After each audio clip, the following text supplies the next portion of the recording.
Have you ever loved someone so deeply that, without realizing it, you slowly disappeared from your own life?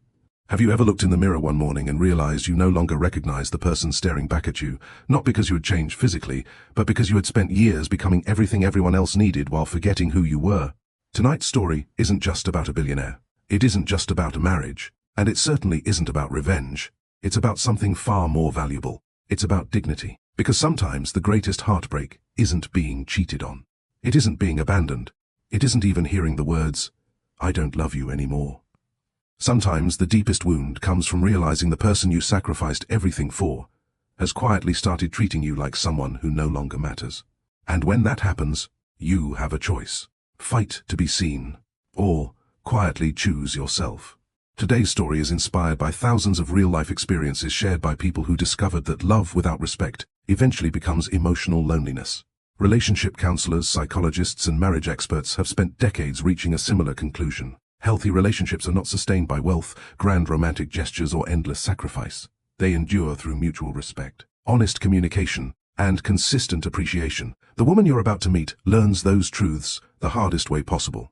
Before we begin, I want to ask you something. Have you ever stayed in a relationship longer than you should have because you kept hoping the person you loved would finally become the person they used to be? If your answer is yes, you're not alone. And I have a feeling this story will stay with you long after it ends. Welcome back to Love Stories by Mr. Johnson, the place where every story carries a lesson, every heartbreak has meaning, and every ending reminds us that love should never cost us our self-worth. If you're new here, you're joining a community that believes the best love stories aren't about perfect people. They're about imperfect people who choose courage, growth, forgiveness, and dignity when life tests them the most. So, before we dive in, take just a second to subscribe, turn on notifications, and become part of our family. And if this story touches your heart, don't keep it to yourself. Share it with someone who might need this reminder today. Now, let me introduce you to a woman named Sophia Carter. On paper, Sophia had everything most people spend their lives dreaming about. She was married to Julian Ashford, one of America's youngest self-made billionaires. She lived in a breathtaking Manhattan penthouse overlooking the Hudson River. She attended charity galas, appeared in glossy magazines, traveled on private jets, and stood beside one of the most admired businessmen in the country. To the outside world, she had already won. But here's something life teaches us over and over again. A beautiful house cannot make you feel seen. Money cannot replace emotional safety. Luxury cannot silence loneliness. And a wedding ring means very little if the person wearing the matching one has already stopped choosing you. The night everything changed didn't begin with shouting. There was no dramatic argument, no broken glass, no public scandal. Just one sentence, spoken casually, carelessly. The kind of sentence most people in the room forgot within seconds. But for Sophia, it marked the end of one life. And the beginning of another, because in less than 30 seconds, her billionaire husband would introduce her as his past, while she was still his wife. What he didn't know was that those few careless words were about to awaken the strongest version of the woman he believed would never leave. And sometimes, the quietest goodbye becomes the loudest lesson of all. So, settle in, because this isn't merely a story about losing a billionaire husband. It's the story of a woman who stopped begging to be valued, stopped explaining her worth, stopped shrinking herself to fit inside someone else's life, and discovered that the future she built with dignity was worth far more than the life she left behind. Let's begin. The ballroom glittered beneath crystal chandeliers that cost more than most families would earn in a lifetime. Soft piano music floated through the room while waiters in tailored black suits moved effortlessly between groups of guests, balancing silver trays filled with champagne flutes and delicate hors d'oeuvres. Every corner of the Grand Astoria Hotel reflected wealth. Polished marble floors, towering floral arrangements imported from Europe, and floor-to-ceiling windows revealing the dazzling Manhattan skyline. It was the annual Ashford Global Foundation Gala, one of New York's most anticipated charity events. Politicians, Hollywood celebrities, tech founders, Wall Street executives, journalists, influencers, everyone who mattered seemed to be there. And standing near the center of it all was Sophia Carter Ashford, wearing an elegant midnight blue gown that shimmered subtly whenever the lights caught its fabric. People smiled warmly as they greeted her. "You look beautiful tonight. Always so graceful, Sophia. The foundation couldn't exist without you." She returned every compliment with a sincere smile, because kindness had always come naturally to her, even on days when her heart felt heavy. Across the room stood her husband, Julian Ashford. At 41, Julian was the kind of man financial magazines loved placing on their covers. Tall, composed, and effortlessly confident, he carried himself with the quiet authority of someone accustomed to making billion-dollar decisions before breakfast. Tonight, he looked every bit the successful entrepreneur. Custom-tailored tuxedo, silver cufflinks, a calm smile that made investors trust him. Almost instantly, Sophia watched him from a distance. There had been a time when he searched every room for her the moment he entered. A time when his eyes would soften the instant they met hers. Tonight, he hadn't looked at her once. She told herself not to read into it. He was busy. Important guests had flown in from London, Tokyo, and Dubai. There would be time later. There was always supposed to be time later. As the evening continued, Sophia made her way toward the terrace, hoping to escape the growing noise inside the ballroom. The cool autumn breeze greeted her the moment she stepped outside. She closed her eyes. For just a second, sometimes 30 seconds of silence felt more valuable than an entire evening filled with polite conversations. She leaned gently against the stone railing overlooking Central Park. The city lights stretched endlessly into the distance. Beautiful, busy, alive. Ironically, she had never felt more alone. "You okay?" The voice belonged to Margaret Ellis, one of the Foundation's longtime board members, and someone Sophia had quietly grown to trust over the years. Sophia smiled. "I'm fine." Margaret raised an eyebrow. "You've answered that exact way every time I've asked during the last 3 years." Sophia laughed softly. "Have I become that predictable?" "No." Margaret studied her carefully. "You've become careful." The words lingered. Careful. That was accurate. Careful not to worry people. Careful not to disappoint Julian. Careful not to seem demanding. Careful not to become another problem in an already busy life. Margaret rested beside her. "You know," she said gently, "strong women aren't the ones who carry everything alone."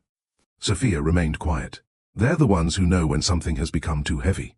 Before Sophia could answer, one of Julian's assistants hurried outside. "Mrs. Ashford, Mr. Ashford is introducing the international investors." "I'll be right there." The assistant nodded and disappeared. Margaret squeezed Sophia's hand. "Whatever happens in life." She smiled warmly. "Don't forget that your value doesn't depend on whether someone notices it." Sophia smiled politely. At the time, she didn't realize those would become the most important words she heard all night. Inside, applause erupted as Julian welcomed everyone to the stage. The massive ballroom grew quiet. Sophia took her usual place near the front. Julian spoke with effortless confidence. He thanked donors, recognized volunteers, shared the Foundation's achievements. People laughed exactly when he intended, applauded exactly when he paused. He had always known how to command a room. After the presentation ended, dozens of guests gathered around him. Sophia decided not to interrupt. She understood networking, or at least she used to believe she did. She wandered toward one of the art displays created by children whose education had been funded through the Foundation. A little girl had painted a family standing beneath a rainbow. Across the top, written in uneven handwriting, were the words, "Home is where people choose you every day." Sophia stared at the painting longer than she expected. Something tightened in her chest, not because of the artwork, because she couldn't remember the last time she had truly felt chosen. As she turned to leave, familiar laughter drifted from a nearby conversation. Julian. He was standing only a few feet away, with 3 international investors and a well-known business journalist. Sophia wasn't trying to listen, but she couldn't help hearing them. One investor smiled. "So, Julian, your wife still manages much of the Foundation?" Julian glanced briefly around the room. His eyes passed over Sophia without recognizing that she was within earshot. He smiled politely. "Not anymore." The investor looked surprised. "Oh?" Julian slipped one hand into his pocket. "She's part of my past now." The group laughed lightly. Another guest frowned. "But I thought you two were still married." "We are." Julian shrugged. "Some relationships continue on paper long after they've ended in reality." Another round of polite laughter followed. Someone changed the subject. For them, the conversation lasted less than 20 seconds. For Sophia, time stopped. She didn't cry. She didn't gasp. She didn't interrupt. Instead, she looked at Julian. Really looked at him. His expression never changed. There was no hesitation, no regret, no realization that he had just reduced 15 years of marriage to a casual conversation starter. The man she had defended, supported, encouraged, loved, had just introduced her as someone who belonged behind him, not beside him. Her heartbeat slowed. Oddly, she didn't feel anger first. She felt clarity, the kind that arrives after years of confusion. Because suddenly, every cancelled anniversary, every forgotten promise, every lonely dinner, every maybe next month, Every silent disappointment made sense. He hadn't been slowly drifting away. He had already left. She had simply been the last person to realize it. Without making a sound, Sophia placed her untouched champagne glass onto a nearby tray. She straightened the sleeve of her dress, lifted her chin, and walked toward the exit. No dramatic confrontation, no tears, no scene, just one quiet decision. As the ballroom doors closed behind her, the applause inside continued. No one noticed she was gone. Except Margaret. From across the room, Margaret caught sight of Sophia leaving. She watched the younger woman disappear into the hallway, her posture calm but unmistakably different. There was something in the way Sophia walked. Not defeat, not heartbreak, something steadier, as if each step carried the weight of a decision that had taken years to make. Margaret whispered to herself, "She's done explaining." Sophia stepped into the elevator alone. The mirrored walls reflected a woman who looked composed, elegant, collected, yet for the first time in years, she wasn't wondering how to save her marriage. She was wondering how to save herself. The elevator doors closed with a soft chime, and as Manhattan's lights shimmered beyond the glass walls of the hotel, a new chapter of her life began. Not with a fight, but with the quiet courage to walk away. The elevator descended in complete silence. Sophia stood perfectly still, her hands loosely folded in front of her, watching the numbers above the door count downward. 38, 37, 36. Each floor felt like another layer of illusion peeling away. The polished mirrors reflected a woman who looked exactly the same as she had an hour earlier. Her makeup remained flawless. Her midnight blue gown still fit perfectly. Her hair hadn't moved out of place. From the outside, nothing had changed. Inside, everything had. The elevator doors opened into the underground parking garage. Her driver, Marcus Reynolds, immediately noticed she was alone. Marcus had worked for the Ashfords for nearly 8 years. He was a former Marine in his early 50s, known for speaking only when necessary. Over time, he had become more than an employee. He had quietly observed the rhythms of their marriage, the long nights, the missed anniversaries, and the increasing silence that had settled between them. He stepped forward and opened the rear door of the black sedan. "Good evening, Mrs. Ashford." "Good evening, Marcus." He hesitated. "I thought Mr. Ashford was leaving with you. He has other conversations to finish." Marcus nodded without another question. He had learned that truly respectful people didn't pry. As the car pulled away from the hotel, Manhattan sparkled with life. Restaurants overflowed with laughter. Couples walked hand in hand beneath streetlights. Taxi horns echoed through the avenues. Somewhere, a saxophone player filled the cool evening air with music. The city kept moving. It always did. Sophia rested her forehead lightly against the window. For years she had believed that if she worked a little harder, loved a little better, became a little more understanding, everything would eventually return to the way it had once been. But life wasn't a movie. People didn't always come back simply because you stayed. Sometimes, they became comfortable with your waiting. Nearly 20 minutes passed before Marcus finally spoke. "May I ask you something?" "You may. You've always told me honesty matters." "It does.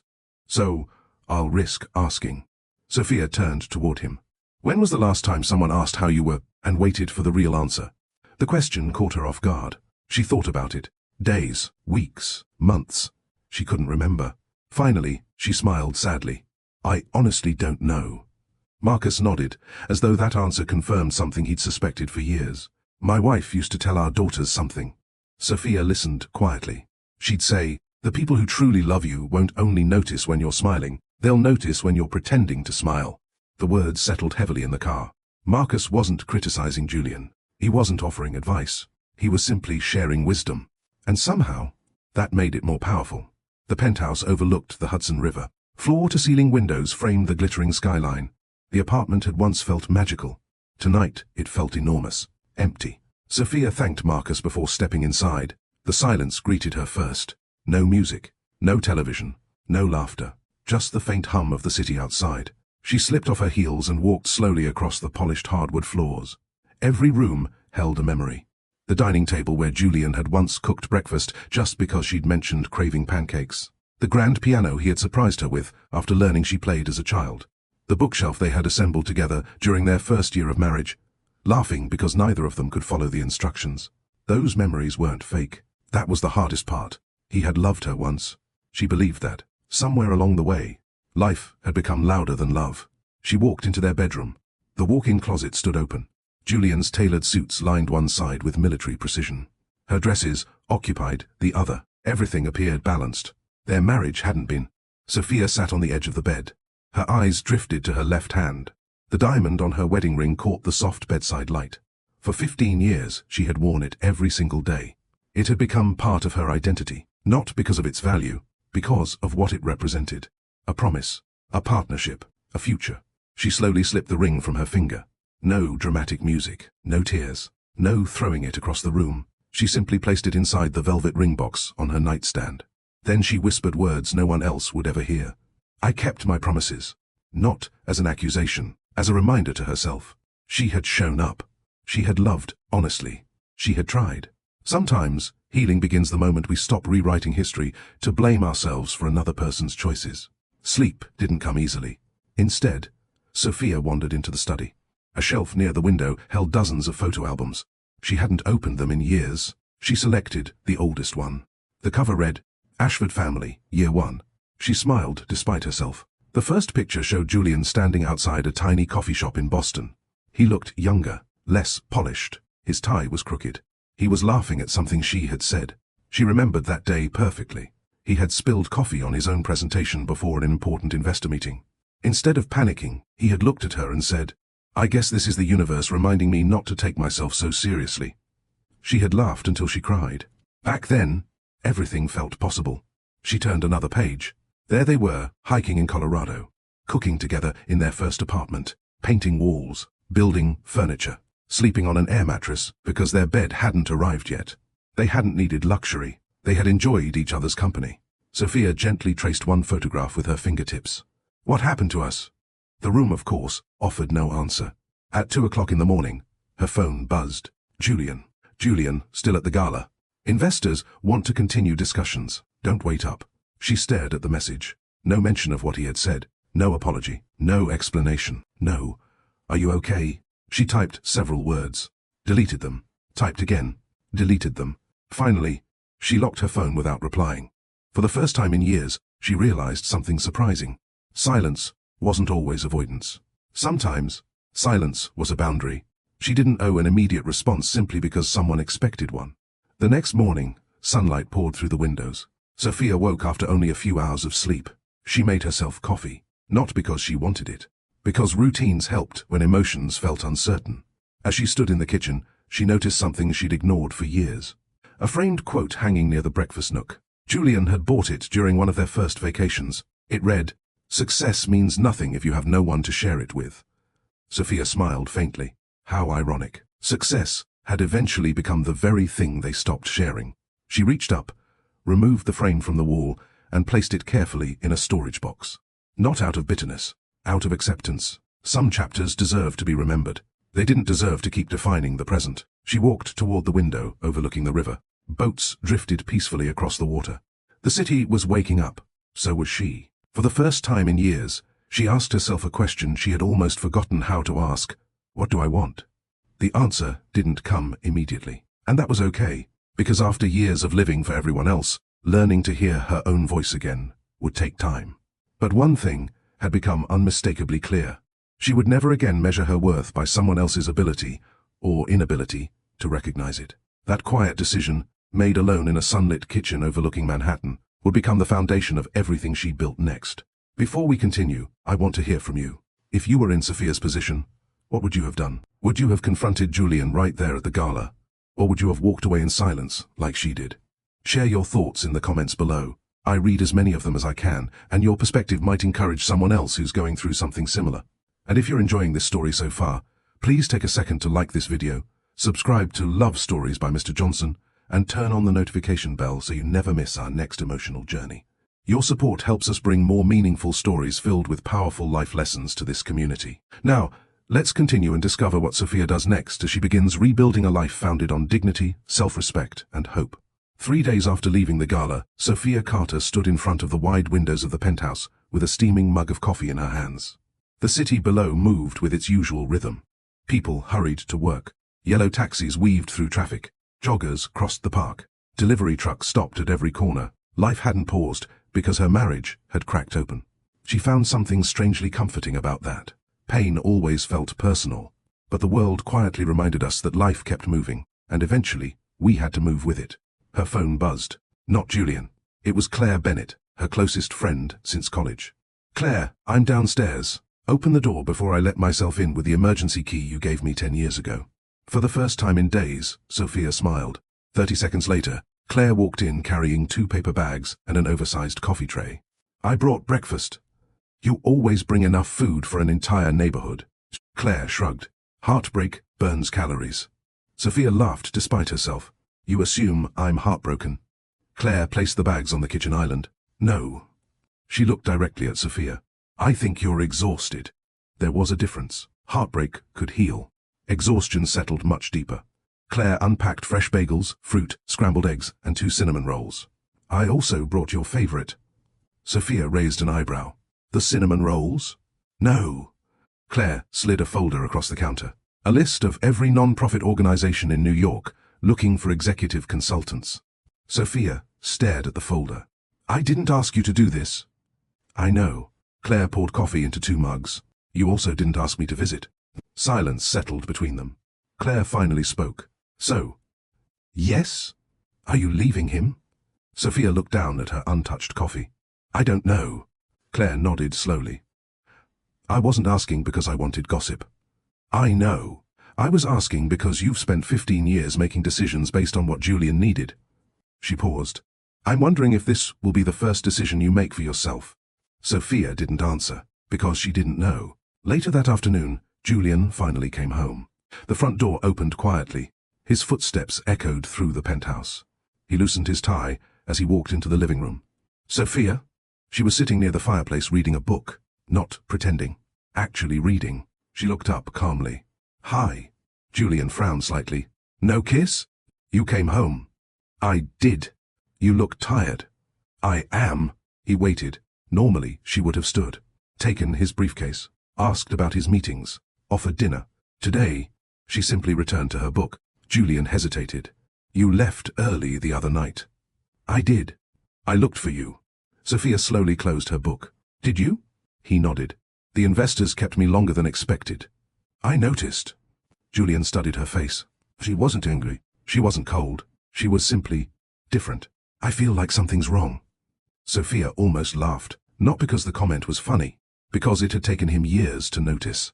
What makes you think that? You seem distant. She held his gaze. I learned from the best. The words landed gently, not cruelly, just honestly. Julian rubbed the back of his neck. If this is about the gala, Sophia interrupted him. I don't want to argue. I wasn't going to argue. I know. She stood. I'm just not ready to have this conversation. Julian looked surprised. You usually want to solve things immediately. I used to. She walked past him toward the hallway. I've realized not every conversation needs to happen the moment someone demands it. Before disappearing upstairs, she added, We'll talk when we're both ready to tell the truth. Julian remained standing in the living room long after she left. Something felt unfamiliar. For years, every disagreement followed the same pattern. Sophia explained. Sophia apologized. Sophia tried to fix everything. Today, she had done none of those things. For the first time in their marriage, he wasn't controlling the pace of the conversation. That evening, Sophia entered the guest bedroom carrying a blanket. Julian appeared in the doorway. What are you doing? Sleeping here. You've never slept in the guest room. I know. This feels dramatic. She smiled faintly. No. It's different. How? Dramatic is trying to punish someone. She placed a pillow on the bed. I'm simply giving both of us space. Julian stepped inside. We're married. Yes. So, why does this feel like we're strangers? Sophia looked at him quietly. Because strangers usually ask each other how they're doing. Julian opened his mouth, then closed it again. She wasn't trying to hurt him. She was describing reality. He left without another word. The next morning, Sophia decided to do something she hadn't done in nearly 6 years. She visited the downtown office, where she had once worked as a non-profit strategy consultant. The building looked almost identical. The same revolving doors, the same marble lobby, the same security guard. Except, the guard immediately recognized her. Miss Carter? She smiled. It's been a while. You used to brighten this building. He grinned. We all wondered where you disappeared to. Sophia blinked. I got married. He chuckled. I figured. Then his smile softened. But marriage isn't supposed to erase people. The comment stayed with her as she stepped into the elevator. The consulting firm had changed leadership since she'd left. Its new managing director, Rebecca Lawson, greeted her warmly. "I've heard so much about you. Hopefully, good things." Rebecca laughed. "Mostly that you solved impossible problems." They spent nearly 2 hours catching up, discussing non-profit trends, community initiatives, education programs, affordable housing, youth mentorship. Sophia felt something awakening inside her. She hadn't realized how much she'd missed meaningful work. As the meeting ended, Rebecca leaned forward. "I have a question." "I'm listening." "If you ever decided to return," she smiled, "I'd create a position just for you." Sophia looked surprised. "I've been away a long time." "Experience doesn't disappear." Rebecca folded her hands. "Neither does character." Sophia left the office carrying something she hadn't felt in years. Possibility. That evening, she found herself driving through Boston instead of returning directly to Manhattan. Not intentionally, almost instinctively. She stopped outside a small brick coffee shop, tucked between 2 bookstores. The sign had faded with time, but it was still there.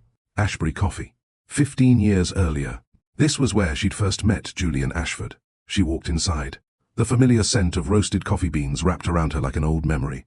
The cafe had been renovated, but one corner remained unchanged. The window table. Their table. She ordered tea and sat quietly, closing her eyes. Almost immediately, the memories returned. Julian standing in line wearing a navy suit, balancing 2 coffees, a laptop, 3 folders, and somehow, dropping everything at once. Coffee splashed across the floor. Papers scattered everywhere. Sophia had rushed over to help. "I'm so sorry," she'd said instinctively. Julian laughed while kneeling to gather his papers. "Why are you apologizing?" She blinked. "I don't know. You weren't the one carrying too many things." She smiled awkwardly. "I guess it's a habit." He had looked at her for a long second before saying something she would never forget. "Then maybe it's a habit worth breaking." She remembered laughing. She also remembered thinking, "I've never met anyone like him." Back then, neither of them knew that a spilled cup of coffee would change both of their lives. Sophia opened her eyes. The empty chair across from her remained just that, empty. Yet instead of sadness, she felt gratitude. Not every beautiful beginning guarantees a beautiful ending. But that doesn't make the beginning any less real. She finished her tea, looked once more at the table where 2 strangers had unknowingly started a love story, and quietly whispered, "Thank you." Not to Julian, not to fate, but to the younger version of herself, who had once believed in love with her whole heart. Then she stood, walked out into the crisp Boston evening, and wondered for the first time in years whether the best chapter of her life might still be waiting to be written. The cool Boston air carried the scent of rain as Sophia stepped out of Ashbury Coffee. She stood on the sidewalk for a moment, watching people hurry past with umbrellas tucked beneath their arms.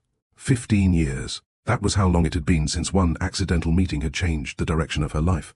It was strange how memories worked. You could forget where you left your car keys yesterday, yet remember every word from a conversation that happened more than a decade ago. Sophia looked back through the cafe window one last time before returning to her rental car. As she drove toward Manhattan, the memories unfolded one after another. Not because she wanted to relive them, because she finally wanted to understand them. 15 years earlier, Sophia had just accepted a position as a non-profit development consultant in Boston. She rented a tiny 1-bedroom apartment above a family-owned bakery. Every morning at exactly 7:30, the smell of fresh bread drifted through her windows, becoming a better alarm clock than the one on her phone. Life wasn't glamorous. Her furniture came from thrift stores. Her dining table doubled as a work desk. She drove an aging Honda Civic that rattled every time she hit a pothole. But she was happy. She loved helping charities raise funding. She loved seeing communities transformed. Most importantly, she loved knowing her work made someone's life better. That rainy Tuesday morning had started like every other, until Julian Ashford spilled coffee across his presentation. "I'm officially having the worst morning of my career," he said, staring at the soaked papers. Sophia knelt to help gather them. "You'll be okay. You don't even know what today's meeting is." "I don't. So, how are you so confident?" She smiled. "Because coffee has never ruined a good idea." Julian laughed. A real laugh. Not the polished one people used during networking events. The cafe owner walked over holding paper towels. "You two look like you've known each other forever." Both of them answered at the same time. "We just met." The owner grinned. "Funny." "What is?" "The best conversations usually begin with accidents."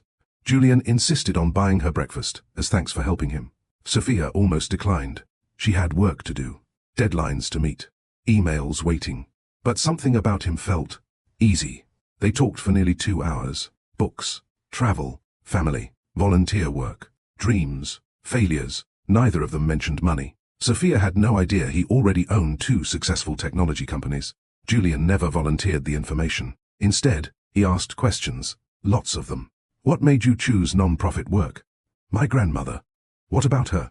She raised me to believe success means leaving people better than you found them. Julian smiled thoughtfully. I like that. What about you? What about me? What made you start businesses? He looked out the cafe window before answering. My father lost everything when I was 16. Sophia waited. He worked 70-hour weeks his entire life. What happened? He trusted the wrong business partner. I'm sorry. Julian nodded. I promised myself I'd never build something someone else could take away. For the first time, Sophia saw the vulnerability beneath his confidence.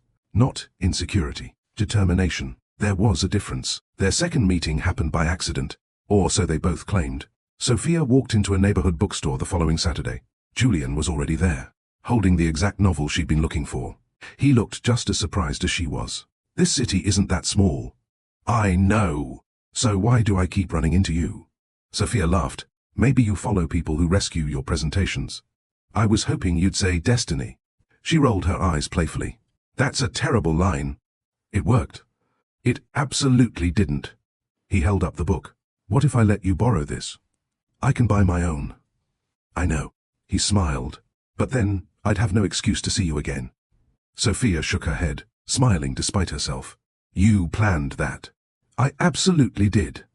For the first time in years, someone pursued her with patience instead of pressure. Their relationship developed slowly. Julian never overwhelmed her with expensive gifts. Instead, he remembered details. He brought soup when she caught the flu. He attended charity fundraisers without complaining. He celebrated her promotions as enthusiastically as his own achievements. When Sophia mentioned she missed playing the piano, he didn't buy her one. He found a community center where she could practice every Thursday evening. You didn't have to do that, she told him. I know. Then why? Because loving someone means paying attention. Those words stayed with her. Back then, he lived by them. 6 months into their relationship, Julian invited Sophia to dinner at a quiet rooftop restaurant overlooking Boston Harbor. As dessert arrived, he looked unusually nervous. You know what scares me? Sophia smiled. Public speaking? No. Flying? No. Losing at chess? I've never lost. She laughed. I believe that. Julian became serious. I'm afraid success changes people. Sophia looked at him carefully. What do you mean? My companies are growing. They are. I'm worried that one day I'll become so busy building a future, he paused, that I'll forget to enjoy the people helping me build it. Sophia reached across the table and took his hand. Then don't let that happen. I won't. He squeezed her fingers gently. I'm asking you to promise something. What? If I ever become that man. His voice softened. Tell me. I will. No matter how uncomfortable the conversation becomes. I promise. So do I. Neither of them realize that promises are easy to make before life becomes complicated. Keeping them is another matter entirely. 2 years later, Julian proposed. Not at a luxury resort. Not on a private island. Not during a televised charity event. He proposed at Ashbury Coffee, the very place they had met. The owner closed the cafe early. Their favorite window table was waiting. Julian stood holding the same coffee-stained presentation folder he'd kept all those years. I almost threw this away. He opened it carefully. The brown coffee stain remained across the corner of the first page. But then I realized. He smiled. It was the best mistake I've ever made. Sophia laughed through tears. Julian knelt on one knee. Sophia Carter. You've taught me that kindness isn't weakness. You've shown me success means nothing if you have no one worth sharing it with. And you've made every ordinary day feel extraordinary. He opened the ring box. I don't promise perfection. I don't promise life will always be easy. But I promise that no matter how successful I become. He looked directly into her eyes. I will never stop choosing you. Sophia whispered one word. Yes. The entire cafe erupted in applause. The owner cried harder than either of them. For years afterward, it remained Sophia's favorite memory. Their wedding took place the following spring on the coast of Maine. Small, elegant, only family and close friends. No television cameras, no celebrity guests, no magazine exclusives, just love, During the reception, Julian pulled Sophia onto the dance floor after everyone else had finished dancing. "There isn't any music," she laughed. "I know. So why are we dancing?" "Because I don't need music to celebrate marrying my best friend." They swayed beneath strings of white lights while waves rolled gently onto the shore. Sophia rested her head against his shoulder. "If someone told us what our lives would look like in 10 years, she smiled. "I don't think I'd believe them." Julian kissed her forehead. "As long as we're together, we'll figure everything else out." At that moment, he truly believed it. So did she. The memory faded as Sophia drove back toward New York. Night had fallen. The highway stretched endlessly before her. She wasn't remembering those years to torture herself. She was remembering because she needed to separate two truths. Julian hadn't pretended to love her. He had, deeply, sincerely. But love, no matter how genuine at the beginning, cannot survive on memories alone. It must be nurtured in the present. As the Manhattan skyline appeared in the distance, Sophia tightened her hands on the steering wheel. She wasn't mourning the man Julian used to be. She was accepting that both of them had changed. Some changes brought people closer. Others quietly carried them in different directions. She whispered into the quiet car, "We really were happy." There was no bitterness in her voice, only gratitude, because pretending the good years had never existed would dishonor the woman she had been. But pretending they were enough to justify the loneliness that followed would dishonor the woman she was becoming. With that thought, Sophia continued toward the city, not chasing the past, but slowly making peace with it. Marriage didn't change overnight, neither did Julian. If someone had asked Sophia exactly when things began to shift, she wouldn't have been able to answer. There wasn't one unforgettable argument, no shocking betrayal, no dramatic moment when love simply disappeared. Instead, their marriage changed the way the seasons changed. So gradually that neither of them noticed until they were standing in a completely different place. The first year of marriage was everything they had imagined. They still cooked dinner together whenever their schedules allowed. Every Friday evening, they turned off their phones after 6 o'clock. No emails, no business calls, no meetings. Just the two of them. Sometimes they stayed home, making homemade pizza. Other nights they explored little restaurants hidden throughout Boston. Those Fridays became sacred. Julian often joked, "If my board of directors knew I ignored billion-dollar emails every Friday night, they'd probably fire me." Sophia would laugh. "Good." He'd kiss her forehead. "I'd rather lose a client than lose us." At the time, he meant every word. About 18 months into their marriage, Julian's newest technology company began growing faster than anyone expected. Major investors from Silicon Valley reached out. International partnerships followed. Within a year, the company expanded into Europe, then Asia. Business magazines began calling Julian one of the brightest entrepreneurs in America. Television interviews became routine. Airports became his second home.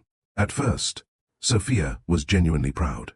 She attended interviews, celebrated every milestone, helped prepare speeches, proofread presentations late into the night. Whenever reporters asked about Julian's success, she smiled proudly. He worked incredibly hard for this. And he had. No one deserved success more than Julian. He remained generous, paid employees fairly, donated millions to charities, created scholarship programs. He wasn't becoming arrogant. He was simply becoming unavailable. One Friday afternoon, Sophia finished preparing Julian's favorite homemade lasagna. She set the dining table with candles, fresh flowers, their favorite wine. She glanced at the clock. 6 o'clock, then 6:30, 7. At 7:15, her phone rang. "I'm so sorry," Julian said. She could hear dozens of voices behind him. The meeting ran over. Sophia smiled, despite her disappointment. "It's okay. I'll be home in an hour." "You don't have to rush." "I want to." "I know." He arrived just after 10. The food had gone cold. The candles had burned almost completely away. "I'm really sorry." Sophia stood and hugged him. "I know you are." They reheated dinner in the microwave. Neither complained. Life happened. One missed dinner wasn't the end of the world. But then another Friday came. Then another, then another. Eventually, Friday dinners quietly disappeared. Neither of them officially cancelled the tradition. They simply stopped protecting it. Months later, Sophia received exciting news. A national non-profit organization invited her to become its executive director. It was her dream position. She rushed home, unable to hide her excitement. Julian was working in his home office. She knocked lightly. "Come in." "I have news." He smiled while typing. "Good news?" "The best." She handed him the offer letter. Julian skimmed the first page. This is impressive. I know. They're offering you the position? Yes. He looked back at his laptop. When would it start? 3 months. He nodded slowly. That might be difficult. Sophia frowned. What do you mean? My schedule is about to become even busier. I know. So we'd barely see each other. She blinked. We already barely see each other. Julian sighed. I'm saying this isn't the right season. The right season? For both of us to have demanding careers. Sophia stood quietly. So, what are you suggesting? He smiled reassuringly. Wait a year. Only 1 year. Things will settle down. She looked at the letter again, then folded it carefully. If you think that's best. Julian stood and hugged her. I promise it'll be worth the wait. She believed him. She turned down the offer. A year passed. Nothing settled. The company doubled in size. Julian traveled even more. When another opportunity appeared, Sophia mentioned it casually during breakfast. There's another position opening in Chicago. Julian looked up from his phone. Really? That's wonderful. I was thinking about applying. He hesitated. Chicago? I'd still be based in New York most weeks. You'd travel a lot. I would. Julian smiled apologetically. I just think. What? Our lives are already complicated enough. She nodded slowly. I understand. Again, she didn't apply. Claire noticed first. They met for lunch one afternoon. Claire stirred her iced tea thoughtfully. Can I ask something? Of course. When was the last time you made a major decision without considering Julian first? Sophia smiled. That's marriage. Claire shook her head gently. No, that's partnership. She leaned forward. Partnership means both people adjust. Sophia remained quiet. Claire continued. When was the last time he adjusted for you? Sophia searched her memory. She couldn't answer. Not because she didn't want to. Because she honestly couldn't remember. That evening, she found herself standing outside Julian's office door again. He was on another conference call. She almost walked away. Instead, she knocked. Julian muted the microphone. Everything okay? I just wanted 5 minutes. He smiled. Can it wait? She looked at him. The laptop, the phone, 3 computer monitors, stacks of contracts. His attention already divided in 10 different directions. Yes. It can wait. She closed the door quietly. 5 minutes. That was all she had wanted. Somehow, even that had become difficult. Weeks later, Julian invited Sophia to attend an awards ceremony honoring his company's achievements. The ballroom buzzed with excitement. Executives congratulated him. Photographers asked for pictures. As they walked the red carpet, reporters directed every question toward Julian. Sophia, one journalist finally turned to her. What's it like being married to one of America's most successful entrepreneurs? Oh, she smiled politely. I'm proud of him. And what do you do? For a split second, she froze. Years ago, the answer had come easily. Now, she hesitated. Hey, Julian answered for her. She helps with our foundation. The reporter smiled. What else? Sophia opened her mouth. Nothing came out. Because somewhere between supporting Julian's dreams and postponing her own, she had forgotten how to introduce herself. The interview ended. The cameras moved on. But the question lingered in her heart all evening. What do you do? It wasn't just a career question. It was an identity question. And for the first time, Sophia realized she no longer knew the answer. Late that night, they returned home. Julian loosened his tie and smiled. You were amazing tonight. Sophia looked at him. Was I? You always make these events easier. She nodded. I'm glad. Julian kissed her forehead before heading upstairs. He never noticed that she stayed behind in the living room. Standing, alone, looking at her reflection in the dark window. The woman staring back at her looked elegant, successful, composed. Yet, beneath the designer dress and polished smile, she felt strangely invisible. Not because Julian no longer loved her, but because somewhere along the way, her own life had quietly become an extension of his, and she wasn't sure when she had agreed to that. The interview from the award ceremony stayed with Sophia far longer than she expected. And what do you do? It was such a simple question, one she had answered hundreds of times throughout her life. Yet that night, standing beneath bright cameras and flashing lights, she had realized she no longer knew how to describe herself without mentioning Julian. For the first time in years, that frightened her. The following Monday, Sophia opened a storage box tucked away in the back of her closet. Inside were pieces of a life she had slowly packed away without realizing it. Old notebooks, conference badges, business cards, letters from non-profit organizations, awards she had once been proud of. She picked up a framed certificate recognizing her work in developing affordable housing initiatives across 3 states. She remembered standing on stage to accept it. Back then, she hadn't been anyone's wife. She had simply been Sophia Carter, a woman who loved solving difficult problems and helping communities grow stronger. She smiled at the memory. Then, another thought followed. When was the last time I felt this proud of something I accomplished on my own? She couldn't remember. A few days later, Claire invited her to lunch, not at one of Manhattan's expensive restaurants. Instead, they met at a small family-owned cafe, tucked between a bookstore and a flower shop. It reminded Sophia of the places she and Julian used to love before life became filled with reservations, security details, and exclusive memberships. Claire noticed her looking around. You miss places like this? I do. Then why don't you come more often? Sophia smiled faintly. I guess life became busy. Claire stirred her soup. No. What?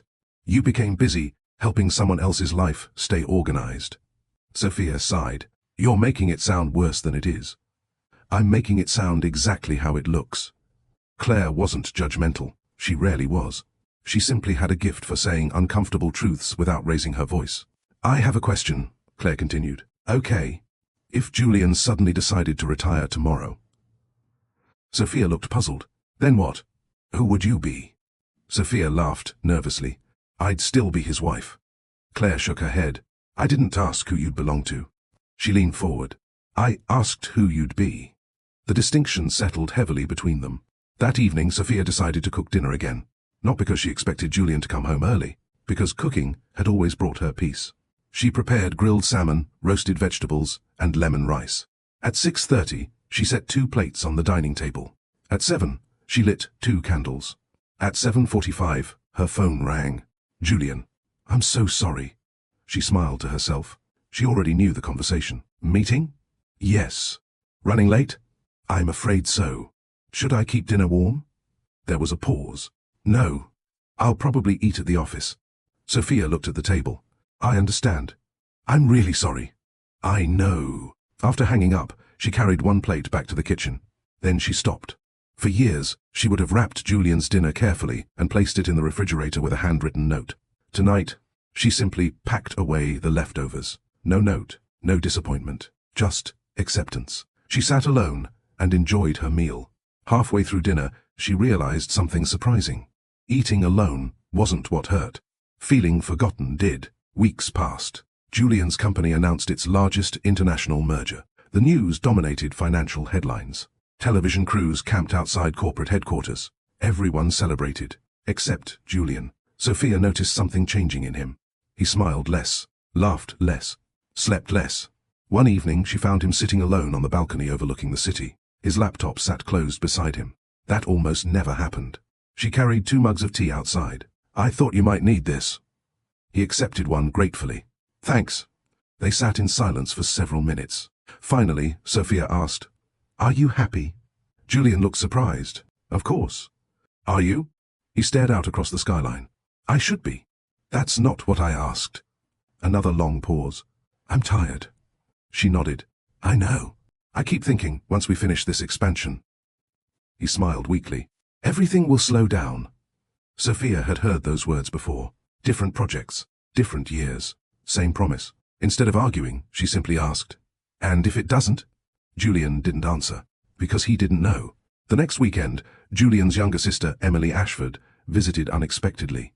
Emily had always adored Sophia. She often joked that Sophia had become the sister she'd never had. The 3 of them shared lunch together. At first, conversation flowed easily. Emily talked about her children. Julian discussed work. Sophia listened. Eventually, Emily looked around the penthouse. This place is beautiful. Julian smiled proudly. It finally feels finished. Emily looked at Sophia. What do you think? Sophia hesitated. It's beautiful. Emily smiled. But, Sophia shrugged, it doesn't really feel like home anymore. The room became quiet. Julian frowned. What does that mean? Sophia looked at him gently. It means... She searched for the right words. I miss when we built our life together. Julian leaned back. We still are. Are we? He looked confused. What do you mean? Sophia smiled sadly. I know almost everything about your business. I know your travel schedule. I know your investors. I know your assistants. I know your deadlines. She paused. But I'm not sure you know what's happening in my life anymore. Julian looked genuinely surprised. What do you mean? Emily slowly set down her fork. She already knew where this conversation was going. Sophia asked quietly, "Do you know what book I'm reading?" Julian blinked. "No." "Do you know what project I've been researching?" "No." "Do you know what I did last Tuesday?" Julian opened his mouth. Nothing came out. Sophia nodded gently. "That's what I mean." There was no accusation, only sadness. Emily broke the silence. "Julian." He looked at his sister. "When was the last time you asked her about her dreams?" Julian frowned. "I know her dreams." Emily tilted her head. "Do you?" No one spoke for several seconds. Finally, Emily stood. "I should get going." Sophia hugged her goodbye. As Emily whispered into her ear, she said, "Don't lose yourself trying to keep someone else from feeling lost." Sophia watched her leave. Those words echoed in her mind long after the front door closed. The following month, Sophia received an invitation to speak at a national non-profit leadership conference. She almost declined automatically. Then she stopped. Why was she saying no? She accepted. For the first time in years, preparing her speech filled her with unexpected excitement. She researched late into the evening, updated old case studies, developed new ideas. When Julian came home one night, he found books spread across the dining table. He smiled. "What are you working on?" Sophia looked up. "My conference presentation." He blinked. "Conference?" She nodded. "I'll be speaking in Washington next month." Julian looked genuinely confused. "I didn't know that." "I know." He laughed awkwardly. "I guess we've both been busy." Sophia smiled politely. "We have." But inside, she realized something important. She had stopped waiting for permission. She hadn't asked whether the conference fit into Julian's schedule. She hadn't checked if he approved. She had simply accepted an opportunity that mattered to her. It was a small decision, yet it felt enormous. A week before the conference, Julian called from London. "I've got good news." "I'm listening." "The board approved the Singapore expansion." "Congratulations." "I'll probably be overseas for another month." Sophia closed her eyes briefly. "A month? Maybe 5 weeks." "I see." "You understand, right?" She looked out the apartment window at the city below. For years, her answer had always been immediate. "Of course. Always." This time, she answered differently. "I understand why you're making the choice." Julian smiled. "I knew you would. But understanding it," she spoke calmly, "doesn't mean it doesn't hurt." Silence filled the phone line. Julian wasn't used to hearing her separate compassion from agreement. For the first time, he realized those weren't the same thing. Neither of them knew it then. But that conversation marked the beginning of a quiet shift. Not in Julian's career, in Sophia's heart. She was no longer measuring the health of their marriage by how much she could endure. She was beginning to measure it by something far more important, whether they were still building a life together, or merely living parallel lives under the same roof. By the time autumn arrived, Sophia had become exceptionally good at living around Julian's calendar. Without thinking about it, she planned her days according to his flights, meetings, investor dinners, and overseas calls. If he was scheduled to return from London on Thursday, she kept Thursday evening free.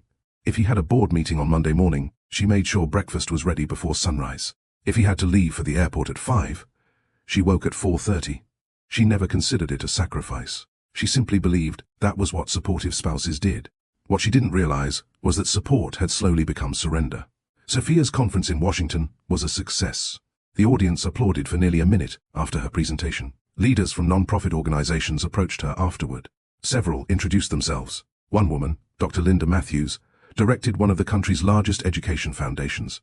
She shook Sophia's hand enthusiastically. "That was one of the most practical presentations I've heard all year." "Thank you." "I'm serious."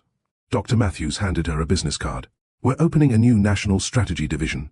Sophia smiled politely. "I appreciate that. I'd like you to consider leading it." Sophia looked genuinely surprised. "I wasn't expecting that." "I wasn't expecting to find you either." Dr. Matthews laughed warmly. "But sometimes the right person walks into the room." They spent nearly 45 minutes discussing ideas: community partnerships, youth leadership, affordable housing, education reform. Sophia felt energized in a way she hadn't experienced for years. When she boarded the train back to New York, she couldn't stop smiling. She couldn't wait to tell Julian. He was supposed to be home that evening. Sophia prepared dinner herself instead of asking the house staff to cook. She roasted chicken with fresh herbs, mashed potatoes, green beans, apple pie. Simple food, their favorite kind. At 7 o'clock, she heard the elevator doors open. Julian stepped inside looking exhausted.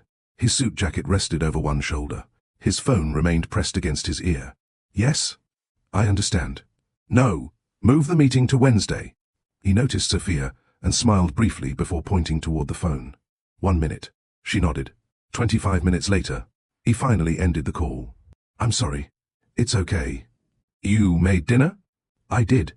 He sat down. The first few minutes felt almost normal. Then Sophia smiled. I have exciting news. Julian looked up. I'm listening. I was offered a leadership position. His expression brightened. That's wonderful. It really is. What organization? She told him about Dr. Matthews, the conference, the conversation, the opportunity. Julian nodded thoughtfully. It sounds impressive. I think it could make a real difference. I'm sure it could. She waited. He didn't ask another question. Instead, his phone vibrated again. He glanced at the screen. Sorry. He answered immediately. Michael, what's happening? Sophia quietly lowered her fork. The conversation lasted another 18 minutes. By the time Julian hung up, her excitement had disappeared. I'm sorry. He looked apologetic. What were we talking about? Sophia smiled politely. It can wait. You sure? I'm sure. He never asked again. 2 weeks later, Dr. Matthews called. We need an answer. Sophia sat in the study, looking out the window. It's an incredible opportunity. I know. You'd oversee projects in 12 states. I know. The board loves you. Sophia smiled sadly. She hesitated. My husband travels constantly. I've heard. If I accepted, we'd almost never be in the same city. Dr. Matthews remained quiet. Finally, she asked, Sophia. Yes? May I ask you something? Of course. If the situation were reversed. Sophia listened carefully. Would your husband decline the opportunity for your career? The question stole the air from the room. She wanted to say yes, he truly did, but honesty wouldn't allow it, because she already knew the answer. No. Her voice barely rose above a whisper. Dr. Matthews spoke gently. I respect whatever decision you make. But I hope. She paused. You remember your dreams deserve consideration too. After ending the call, Sophia sat motionless for nearly an hour. That evening, she declined the position. Julian never knew. Not because Sophia hid it, because he never asked how the conference had gone. Winter arrived. Snow covered Manhattan in soft white layers. The holidays approached. For the first time in 8 years, Sophia decided she wanted to host Christmas dinner. Not for business associates, for family. Julian agreed immediately. That sounds perfect. She spent weeks preparing, planning the menu, decorating the house, buying thoughtful gifts. She even convinced Julian to block Christmas Eve on his calendar. No meetings, no travel, no exceptions. He smiled. I promise. Christmas Eve arrived. The dining table looked beautiful. The fireplace glowed warmly. Julian's parents, Emily and her family, Claire. Everyone gathered together. Laughter filled the penthouse. For several hours, everything felt like old times. Then Julian's phone rang. He glanced at the screen. Sophia quietly reached across the table. Please. He looked conflicted. It's Singapore. She smiled. It'll only take a minute. He stood. I'll be right back. 1 minute became 15. Then 30. Then 45. The children finished opening presents. Dessert was served. Stories were shared. Julian wasn't there. Finally, Emily stood and walked onto the balcony. She found her brother still on the phone. When he finally ended the call, she folded her arms. You missed everything. It was important. Emily nodded. I believe you. But answer one question honestly. What? When you look back 20 years from now. She pointed toward the dining room. Which moment will matter more? The conference call? Or your family laughing together? Julian looked toward the dining room. Through the glass doors he could see Sophia helping Emily's youngest daughter decorate cookies. She was laughing. Really laughing. For a moment, he considered putting the phone away completely. Instead, it buzzed again. He answered. Emily closed her eyes. Not in anger. In disappointment. Later that night, after everyone had left, Sophia quietly cleaned the kitchen. Julian walked in. I'm sorry about tonight. She smiled. I know. I couldn't avoid that call. I understand. I'll make it up to you. She placed another plate into the dishwasher. Julian? Yeah? When? He frowned. What do you mean? You always say you'll make it up. She looked at him gently. But when? He searched for an answer. None came. Because somewhere along the way, promises had become placeholders. The following week, Sophia visited her mother. They hadn't spent much time together recently. Her mother poured tea into delicate porcelain cups before smiling warmly. You've lost weight. I'm fine. You always say that. Sophia laughed softly. It must run in the family. Her mother smiled. You know, when you were little, you used to tell me exactly what you wanted. I did? Oh yes. She laughed. If someone took your toy, you marched right over and asked for it back. Sophia smiled. What happened? Her mother's expression softened. You grew older. You started worrying more about keeping people happy than being honest. Sophia looked down at her tea. I suppose I did. Her mother reached across the table. I miss that little girl. She wasn't afraid to take up space. Those words lingered all the way home. Because Sophia realized something painful. She hadn't become quieter because maturity demanded it. She had become quieter because she believed love required it. And those were not the same thing. As the New York skyline came into view, she made a quiet promise to herself. She didn't know exactly how. She didn't know exactly when, but she was going to find that little girl again. The one who knew her voice mattered, even if she had to learn how to use it all over again. The new year arrived with the usual excitement. Fireworks lit up the Manhattan skyline. Television hosts counted down the final seconds of the year. Neighbors celebrated from nearby rooftops.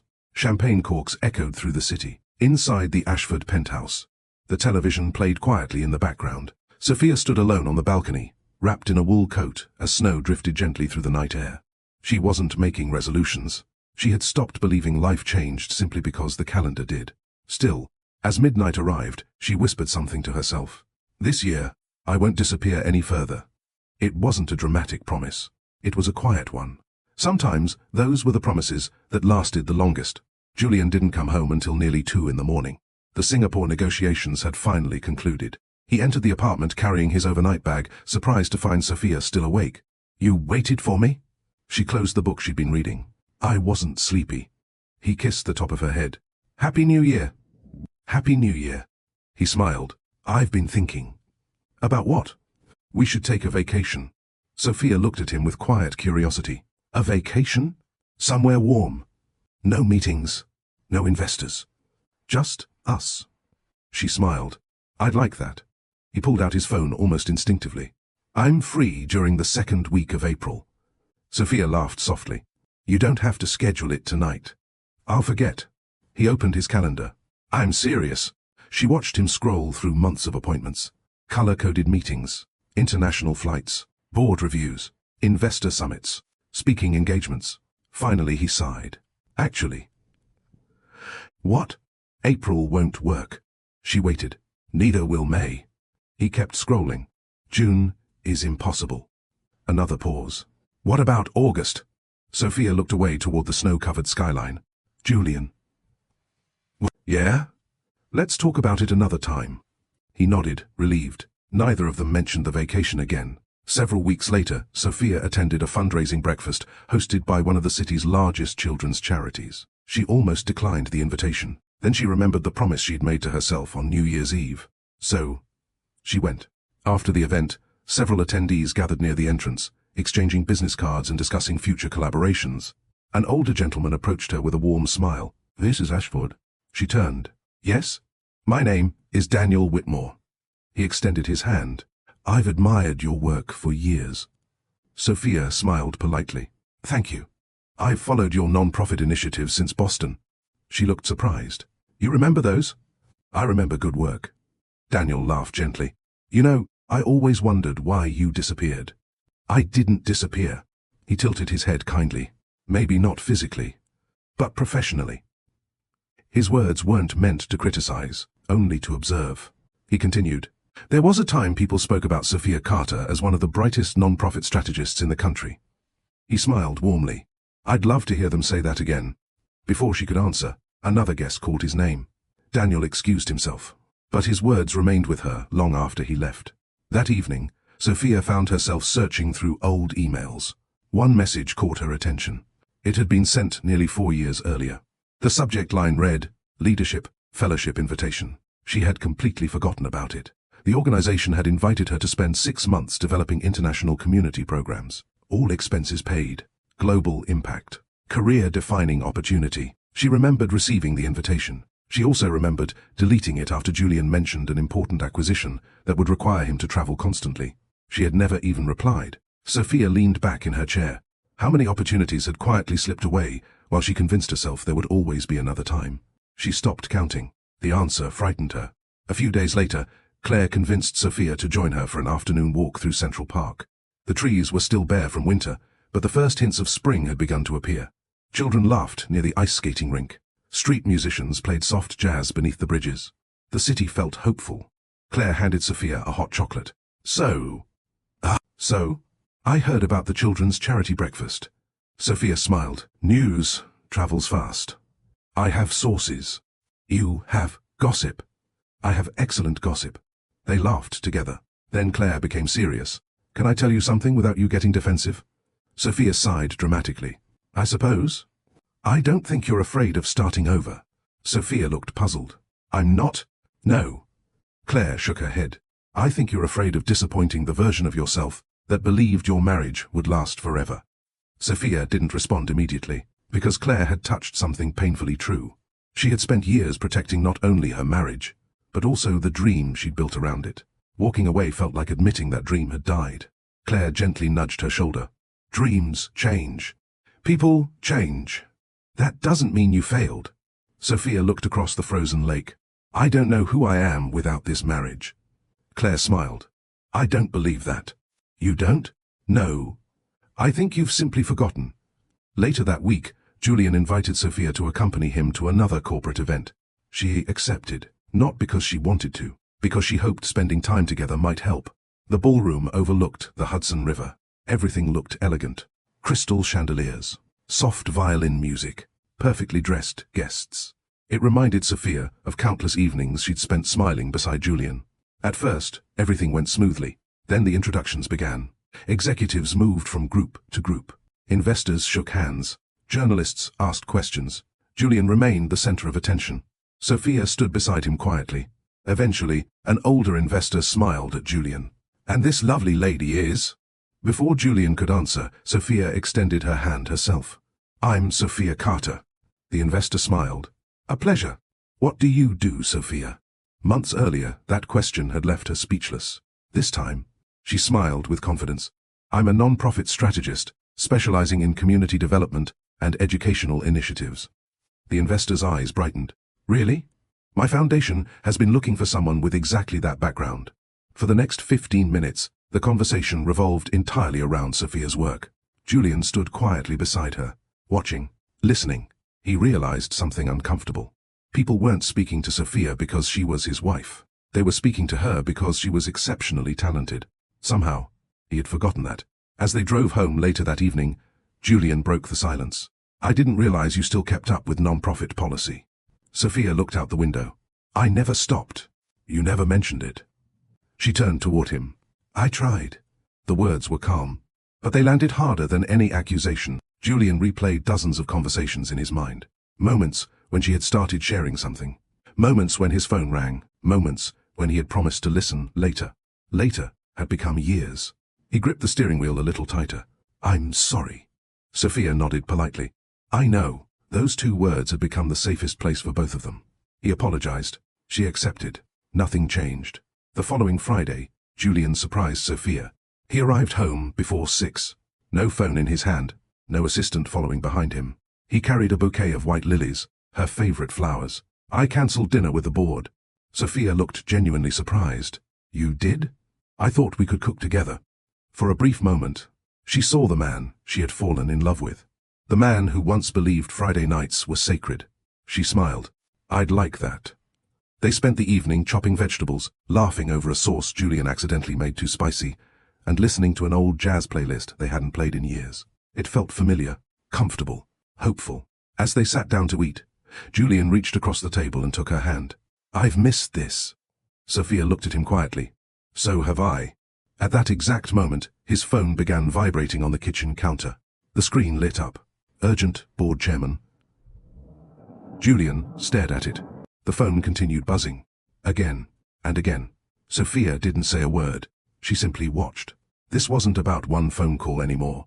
It was about a choice. Julian looked from the phone to his wife and back again. The silence between them felt heavier than any conversation they had ever had, and neither of them realized. The decision he made in the next few seconds would quietly set the course for everything that followed. The phone vibrated a third time. Its sharp buzz echoed across the quiet dining room. Julian kept staring at the screen. Urgent, board chairman. Sophia didn't speak. She had spent years asking him to stay. Years hoping he would choose one dinner, one conversation, one evening. Tonight, she wouldn't ask. Because a choice only has meaning when it is freely made. Julian reached toward the phone. His fingers hovered above it. For one brief second, Sophia thought he might silence it. Instead, he picked it up. I'm sorry. He stood from the table. This will only take a minute. Sophia offered a small smile. Of course. He disappeared into his office. The study door closed softly behind him. Sophia looked down at the dinner they had prepared together. Steam still rose from the pasta. The candles flickered gently. Jazz music continued playing through the speakers. She waited. 10 minutes passed. Then, 20. At 35 minutes, she quietly covered the food and placed it in the refrigerator. By the time Julian returned, almost an hour later, the candles had burned down completely. He looked exhausted. I'm so sorry. Sophia was washing the last plate. It's okay. It was a crisis. She nodded. I figured. I really wanted tonight. I know. Julian walked closer. We can finish dinner now. Sophia dried her hands with a kitchen towel. I'm tired. I'll warm everything up. She looked at him gently. It's not about reheating dinner. He frowned. Then, what is it about? Sophia held his gaze for several seconds. It's about the fact that every meaningful moment in our marriage can be interrupted. She paused. Except your work. Julian opened his mouth to respond. Nothing came, because he couldn't honestly disagree. The following morning, Julian left before sunrise. Sophia heard the front door close at 5:15.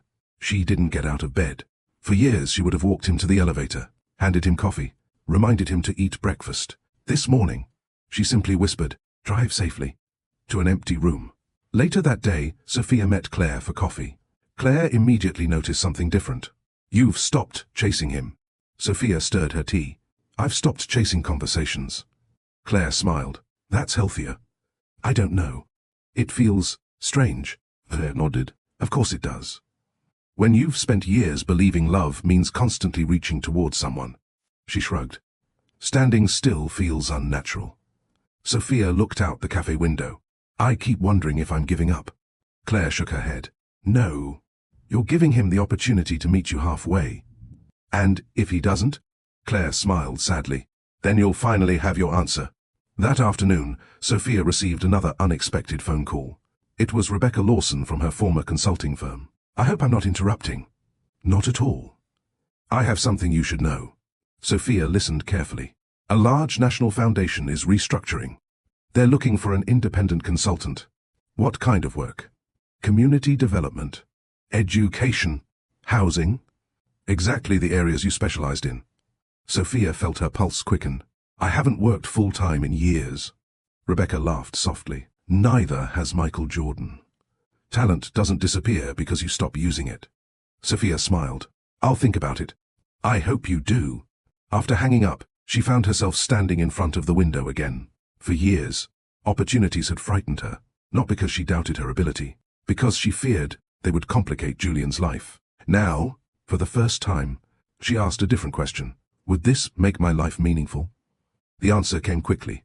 Yes. That evening, Julian called from the office. I'll be late. I figured.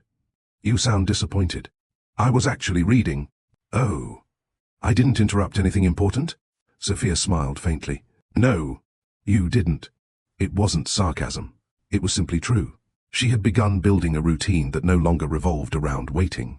Julian sensed something slipping away, though he couldn't yet explain it. I'll try to be home before 10. Drive safely. The call ended. Neither said, I love you. Neither noticed. Over the next 2 weeks, Sophia accepted several short-term consulting projects. Nothing permanent. Just enough to reconnect with the work she had once loved. Her first assignment involved helping a struggling youth center reorganize its community outreach programs. The center occupied an aging brick building in Brooklyn. Paint peeled from the walls. The furniture was worn. The budget was painfully small.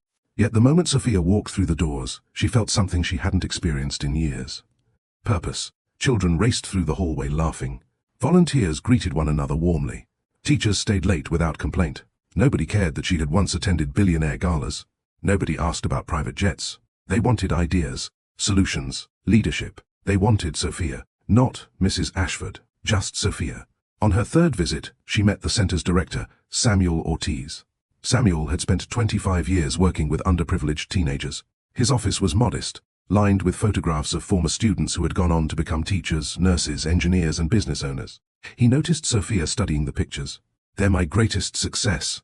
They're beautiful. I didn't build skyscrapers. I didn't make millions." He smiled proudly.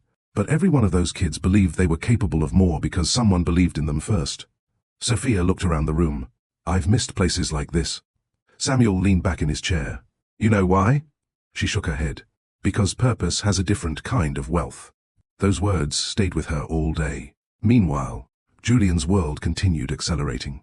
Another acquisition. Another overseas expansion. Another series of interviews. His calendar left almost no room to breathe. One afternoon, his executive assistant, Natalie, entered his office carrying several folders. "You've been invited to speak at the Global Leadership Summit. Accept it. You've also been nominated for Entrepreneur of the Year." Julian nodded. "Thank you." Natalie hesitated. "There's one more thing." "What is it?" She handed him a handwritten envelope. "It was delivered by courier." Julian recognized Sophia's handwriting immediately. His heart skipped. He opened it quickly. Inside was a simple note. "Julian, I'll be away Tuesday through Thursday consulting for the Brooklyn Youth Initiative. Dinner is in the refrigerator if you're home before midnight. Take care of yourself. Sophia." That was all. No apology for being unavailable. No explanation. No detailed schedule. No asking whether it fit into his plans. Julian read the note twice. Something about it unsettled him, not because she'd gone away, because she'd informed him instead of asking him. For years, every decision had begun with, "Would this work for you?" Now, she had simply made one. Tuesday evening, Julian arrived home unusually early. 7:15. The apartment was quiet. No music. No lights in the kitchen. No Sophia. He opened the refrigerator. A neatly labeled container read, "Chicken Parmesan." Another read, "Vegetable soup." She had thought about him. She simply hadn't waited for him. He warmed the food in the microwave and sat alone at the dining table. The silence felt unfamiliar. For the first time, he noticed how large the penthouse really was. He looked across at the empty chair where Sophia usually sat. He suddenly remembered something Samuel's photograph-filled office would later remind Sophia of, though Julian didn't know it yet. A house could be full of expensive furniture and still feel empty if the person who gave it warmth had quietly begun building a life elsewhere. He finished dinner without turning on the television, without opening his laptop, without answering emails. Instead, he found himself wondering a question that had never occurred to him before. When had Sophia stopped waiting for him? And why did that realization frighten him more than any business crisis he had ever faced? Julian barely slept that night. He lay awake in the enormous bed, staring at the ceiling while the city lights cast shifting shadows across the room. The silence was different, not uncomfortable, unfamiliar. For years, Sophia had been the quiet rhythm of their home. If he worked late, she left a light on. If he came home after midnight, there was always a note on the kitchen counter reminding him to eat. If he forgot an appointment with his doctor, she reminded him. If he misplaced his passport, she knew exactly where it was. None of those things had seemed extraordinary, until they stopped happening. Only then did he realize how much of his life had been quietly held together by someone else's care. The next morning, Julian arrived at the office earlier than usual. Natalie was already reviewing the day's schedule. "You have breakfast with investors at 8. Conference call with Singapore at 9. Board meeting at 10:30. Television interview at 1. Julian nodded absent-mindedly. "Natalie," she looked up. "Yes? Do you know where Sophia has been working?" Natalie smiled. "The Brooklyn Youth Initiative."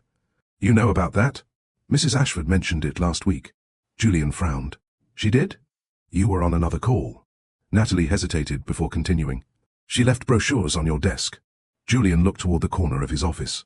Several neatly stacked folders sat exactly where Natalie had placed them days earlier. still unopened. He walked over and picked one up. The cover featured smiling children standing in front of a renovated community center. Across the top were the words, "Every child deserves someone who believes in them." He slowly lowered the brochure. He couldn't remember seeing it before. Not because Sophia hadn't shared it, because he hadn't been paying attention. Meanwhile, Sophia stood inside the youth center's gymnasium, watching volunteers organize donated books. The building buzzed with energy.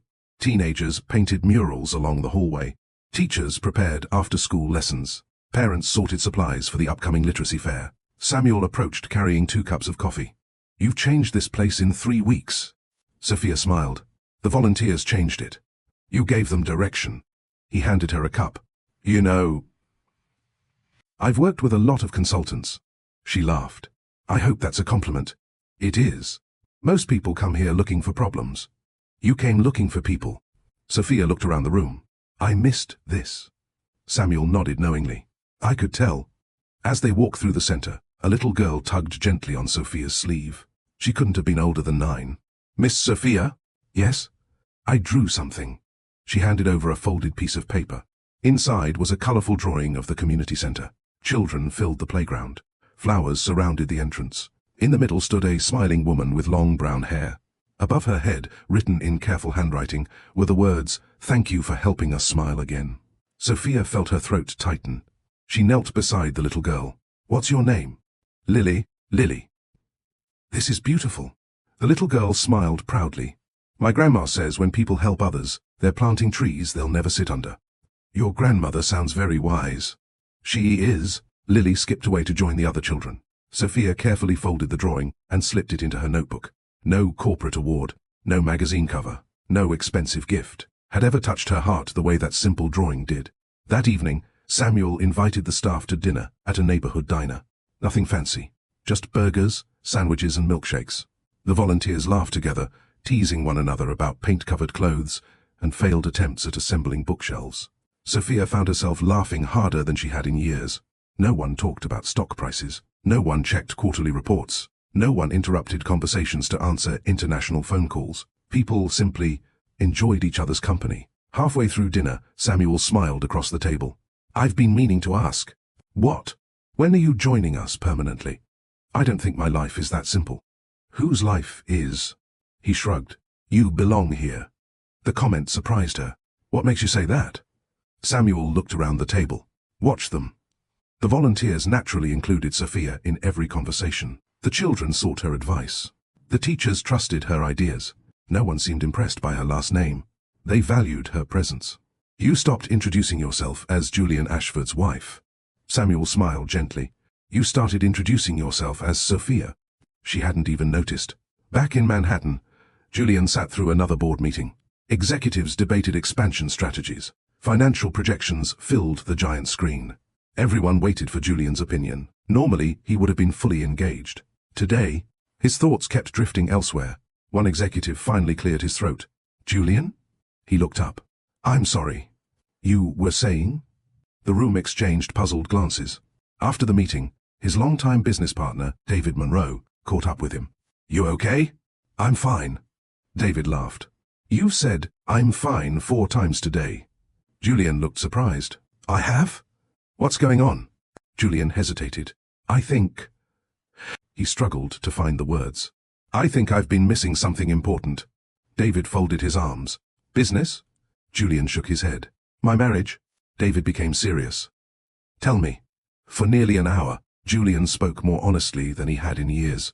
He described the gala, Sophia's silence, the separate bedroom, the consulting work, the growing distance. When he finished, David leaned back quietly. "Can I be honest?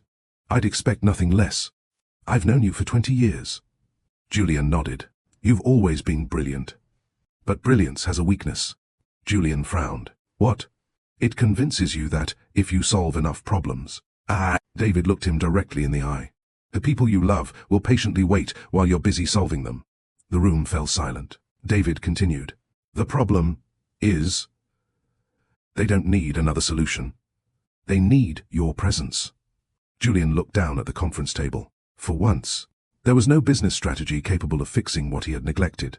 On Thursday afternoon, Sophia returned home from Brooklyn carrying a canvas tote bag filled with reports and children's artwork. The apartment was empty. She unpacked her things before noticing a bouquet of fresh white lilies sitting on the kitchen island. Beside them rested a handwritten note. Sophia, congratulations on your work with the youth center. Natalie showed me the brochure today. I should have looked at it sooner. I'm proud of you. Would you have dinner with me tomorrow night? No phones, no meetings, just us. Julian. Sophia read the note twice. Then, she placed it carefully beside the flowers. She appreciated the effort. He truly did. But something inside her remained cautious. Not because she doubted his sincerity, because she had learned that one thoughtful evening couldn't erase years of emotional absence. Real trust returned slowly, just as it had disappeared slowly. Friday evening arrived. Julian came home before 6, just as he had promised. He had even left his phone locked inside the study. Sophia noticed. She also noticed how nervous he seemed. They cooked dinner together again. This time, neither rushed, neither forced conversation. As they ate, Julian finally spoke. I owe you an apology. Sophia looked at him calmly. For what? He gave a sad smile. I don't think there's enough time tonight to list everything. She didn't interrupt. I spent years believing I was building a future for us. He lowered his eyes. I never realized I was asking you to put your own future on hold while I did it. The words hung quietly between them. Sophia listened without rushing to comfort him, without saying, it's okay. Because it wasn't. Instead, she asked the question that mattered most. What happens after the apology, Julian? He looked up. What do you mean? I've heard beautiful apologies before. She spoke gently, not harshly. But apologies don't change habits. Julian sat in thoughtful silence. For perhaps the first time in his adult life, he realized she wasn't asking for promises. She was asking for proof. And deep inside, he knew something else. Winning billion-dollar negotiations had been easier than earning back the trust of the woman sitting across from him. Because companies responded to strategy, hearts responded to consistency. And consistency could never be demonstrated in a single evening. Before we move into the next chapter, I'd love to hear your thoughts. Do you think Julian's apology is genuine? Or is it simply coming too late? If you were in Sophia's shoes, would you give him another chance to prove he's changed? Or would you continue building the new life you've started? Share your answer in the comments below. I read your comments every day, and I love seeing the different perspectives from our amazing community. If this story is touching your heart so far, please take a moment to like this video, subscribe to Love Stories by Mr. Johnson, and turn on the notification bell so you never miss another powerful love story filled with meaningful life lessons. Now, let's continue and see whether consistent actions can rebuild what years of neglect quietly broke. Or whether Sophia's future no longer includes the man who once called her his past. For the first time in nearly 15 years, Julian Ashford was the one waiting. He sat alone and in the breakfast room, with 2 cups of coffee growing cold on the table. Normally, Sophia would already be there, reading the morning news while making notes for the day ahead. Instead, her chair remained empty. At exactly 7:30, she walked into the room wearing a navy blazer, comfortable slacks, and carrying a canvas work bag instead of a designer handbag. She looked confident, purposeful, different. Good morning, she said warmly. Morning, Julian smiled. I made coffee. She glanced at the cups. Thank you. She sat down, taking a few careful sips before checking the time on her watch. I have to leave in 10 minutes. So early? The youth center is hosting a literacy fair. I forgot. Sophia smiled politely. It happens. Those 3 simple words stayed with Julian long after she left the apartment. It happens, not angry, not bitter, just factual. He realized something uncomfortable. She had stopped expecting him to remember. The literacy fair transformed the Brooklyn Youth Initiative into a celebration. Colorful banners hung from the walls. Children proudly displayed stories they had written. Parents filled the gymnasium with laughter and applause. Local musicians volunteered to perform. Food trucks donated lunches. The entire neighborhood seemed to come alive. Sophia moved from table to table, encouraging nervous students before their presentations. Take your time. There's no perfect speech. They're here to cheer for you. A shy 12-year-old named Marcus clutched his notebook so tightly his knuckles turned white. I can't do it. Sophia knelt beside him. Why not? What if everyone laughs? She smiled. Can I tell you a secret? He nodded. I've spoken in front of thousands of people. You have? And every single time. She lowered her voice. I'm a little nervous. Marcus looked surprised. Really? Really? So what do you do?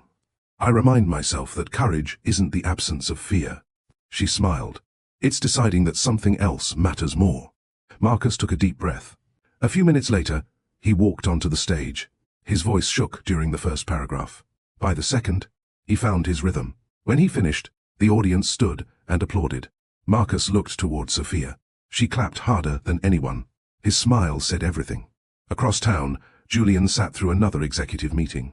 Financial reports covered the conference table. Projected revenue, global expansion, shareholder expectations. Every discussion sounded familiar. Too familiar. David Munro noticed Julian staring absent-mindedly out the window. Earth to Julian. The room chuckled. Julian blinked. Sorry. David closed his folder. Let's take 10. As the other executives stepped outside, David remained behind. You're somewhere else. Julian sighed. I know. Want to tell me where? Julian rubbed his temples. I keep thinking about Sophia. David leaned back. Good. Julian frowned. Good? For years, all you thought about was work. David smiled gently. This is progress. Julian looked unconvinced. I don't know where to start. David folded his hands. Start by paying attention. I do pay attention. David raised an eyebrow. Really? Julian nodded. David asked calmly. What book is she reading? Julian froze. What podcast does she listen to? Silence. Who's her favorite author these days? Nothing. David sighed softly. You know the quarterly earnings of 32 international companies.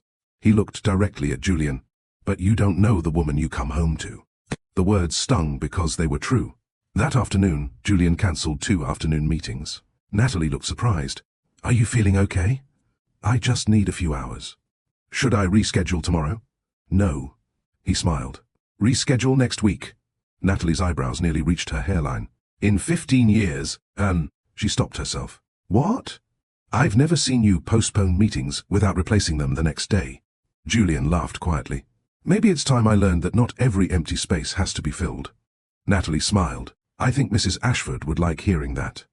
Instead of returning to the office, Julian drove to Brooklyn. He parked across the street from the youth center. Children ran across the playground laughing. Volunteers carried boxes of donated books inside. Parents chatted near the entrance. Through the large front windows he spotted Sophia. She wasn't giving a speech. She wasn't leading a meeting. She was sitting on the floor with 6 children, helping them build miniature libraries from cardboard boxes. One little boy proudly held up a crooked bookshelf he'd made. Sophia laughed and gave him a high five. Julian couldn't remember the last time he'd seen her laugh like that. It wasn't polite laughter. It wasn't the carefully measured smile she wore at business events. It was free, natural, joyful. He remained inside the car, watching, not because he wanted to spy on her, because he suddenly understood something. She wasn't becoming someone new. She was becoming someone she had always been before life pulled her away. Samuel Ortiz stepped outside carrying recycling bins. He noticed Julian standing beside the car. You must be Julian. Julian smiled politely. And you are? Samuel. They shook hands. I've heard a lot about you. I imagine only the good parts. Samuel chuckled. I've heard enough to know your wife loves helping people. Julian looked through the window again. She seems happy. Joe. Samuel followed his gaze. She is. Julian smiled faintly. I'm glad. Samuel studied him for a moment. You know, I've worked with Sophia for nearly 2 months. Julian nodded. Every morning, she asks the staff one question. What question? Who needs encouragement today? Trademark. Julian remained silent. Samuel continued. She remembers every child's name. Every volunteer's birthday. The favorite books they like. The struggles they're facing. He smiled. People feel seen around her. Julian swallowed quietly, because he realized he had once been one of those people. When Sophia stepped outside an hour later, she looked surprised to see Julian. What are you doing here? He glanced toward the building. I wanted to see where you've been spending your time. She smiled. So? He looked back at the children still playing inside. I understand now. What do you understand? Julian took a slow breath. I kept wondering why you've seemed happier lately. Sophia waited. I thought maybe... He smiled sadly. It was because you were spending less time with me. She shook her head gently. No. Then what is it? I'm spending more time being myself. The answer settled between them. Simple, honest, impossible to argue with. Julian looked around the neighborhood. I forgot this part of you. Sophia smiled kindly. No. You just stopped looking. Neither spoke for several moments. The sounds of children laughing drifted through the open doors behind them. Finally, Julian asked, "Would you show me around?" Sophia hesitated, then nodded. "Of course." As they walked through the center together, volunteers greeted Sophia with genuine affection. "Morning, Sophia. Can you look over these lesson plans? The kids finished the reading challenge." Every greeting reminded Julian of something painful. These people knew the version of Sophia he had slowly stopped noticing. Not because she had hidden herself, because he had allowed work to become louder than the person he loved. And as he followed her through the bright, noisy halls of the youth center, the billionaire who could buy almost anything in the world came face to face with the one thing money had never been able to purchase. Presence. Real, undivided, wholehearted presence. Only now, he understood how priceless it truly was. Julian followed Sophia through the halls of the Brooklyn Youth Initiative, feeling strangely out of place. Children waved excitedly as they hurried past. "Hi, Miss Sophia. Look what I made. Can you read my story later?" She greeted every child by name. "Good morning, Ava. That painting looks incredible, Noah. James, don't forget your science project tomorrow." Julian watched the interactions in silence. It wasn't rehearsed. It wasn't performed, because he was there. This was simply who Sophia was. One little boy ran over, carrying a stack of books almost as tall as he was. Sophia laughed. "Needs some help? I've got it." The stack immediately tilted sideways. Before it could fall, Julian stepped forward and caught it. The boy looked up. "Thanks, mister." Julian smiled. "You're welcome. My name's Tyler." "I'm Julian." Tyler studied him for a second. "Are you Miss Sophia's friend?" Julian glanced at Sophia before answering. "I hope so." Tyler grinned. "Good. She needs more friends." He grabbed 2 books from the stack and hurried away. Sophia couldn't help smiling. Kids usually say exactly what they're thinking. Julian nodded thoughtfully. "I've noticed." Samuel was waiting in the conference room with several volunteers. "We're discussing next month's mentorship program." He looked at Julian. "You're welcome to sit in if you'd like." Julian hesitated. "I don't want to interrupt." "You won't." He took a seat near the back. For the next hour, he simply listened. The discussion wasn't about profits. There were no presentations forecasting quarterly growth. No conversations about market share. Instead, they talked about children who were struggling to read. A teenager whose mother had lost her job. A family needing winter coats. A volunteer recovering from surgery.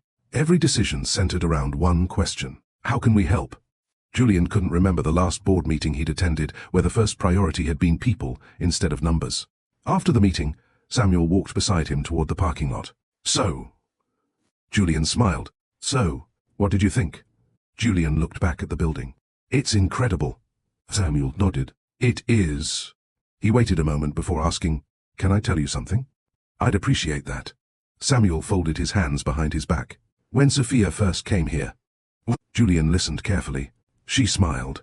But she smiled the way people do when they're trying to convince everyone they're okay. Julian lowered his eyes. "Now?" Samuel smiled. "Now she laughs. And there's a difference." Julian knew exactly what he meant.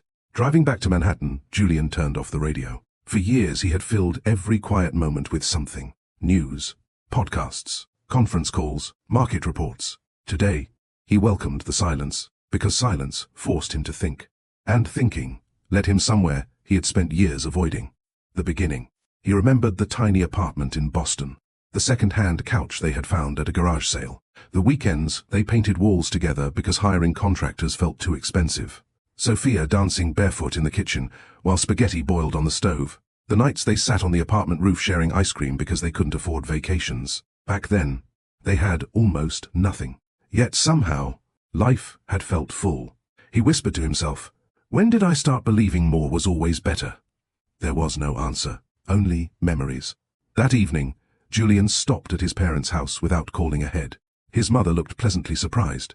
"Julian? I was nearby." She smiled knowingly. "No, you weren't." He laughed. "You still know when I'm lying." "I changed your diapers." She hugged him tightly.